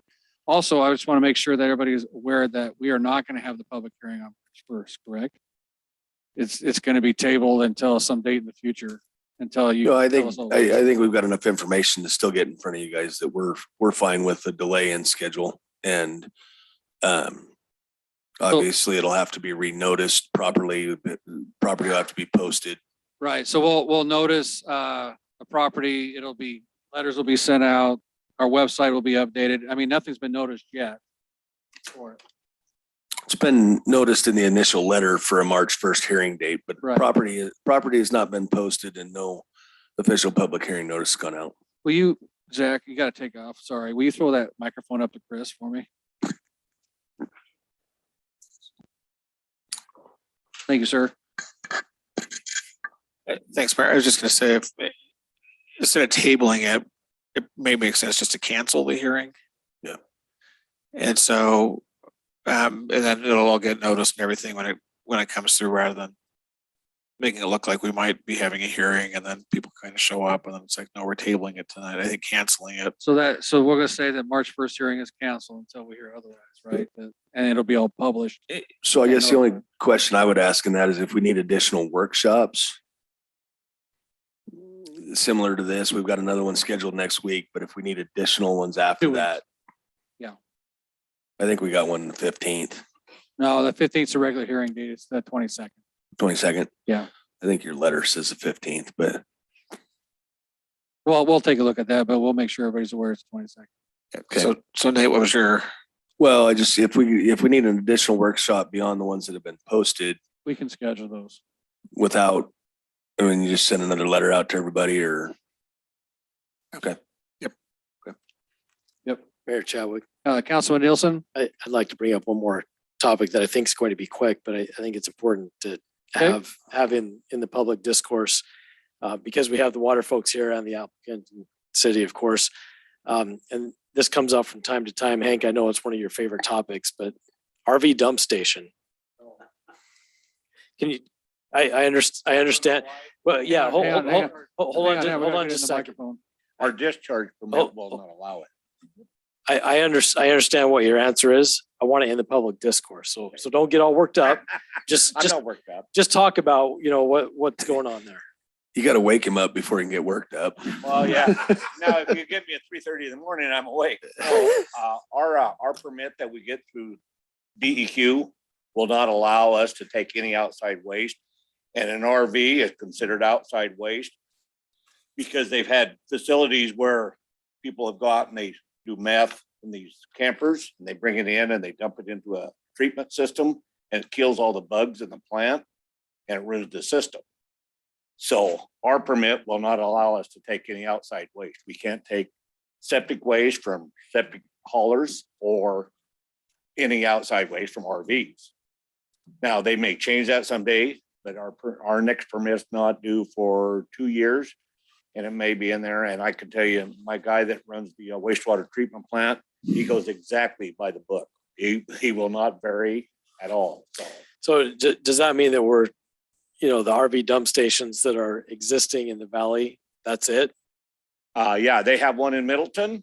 I don't know what their permit is. It all depends on your permit that you get from, used to be EPA, now it's DEQ. So it depends on what your permit says, what the writing is in there. Boise has it where they can take waste. Middleton has it where they can. Ours does not have that in our permit. Okay, thank you. So at this time, Willowbrook will not have a dump station. So what he's saying is it's okay if it's inside meth that's dumped in the sewer system, but we don't want any outside meth. Well, it's a violation. And if you have a violation, then you got to write a letter to DEQ and you got to say what you're going to do to rectify it, stuff like that. So He's tired. Hank's tired. We gotta get him home. All right. He's done. So I appreciate everybody for coming here tonight. I think Mr. Nate's got information and so do we, right? And we will move forward. And just so everybody's aware that March 1st meeting is canceled and it'll be posted later with a good date. The hearings, was that the only thing on the agenda for the first? I'm sorry. The Willowbrook hearing on March 1st is canceled. The council meeting on March 1st will continue. Thank you.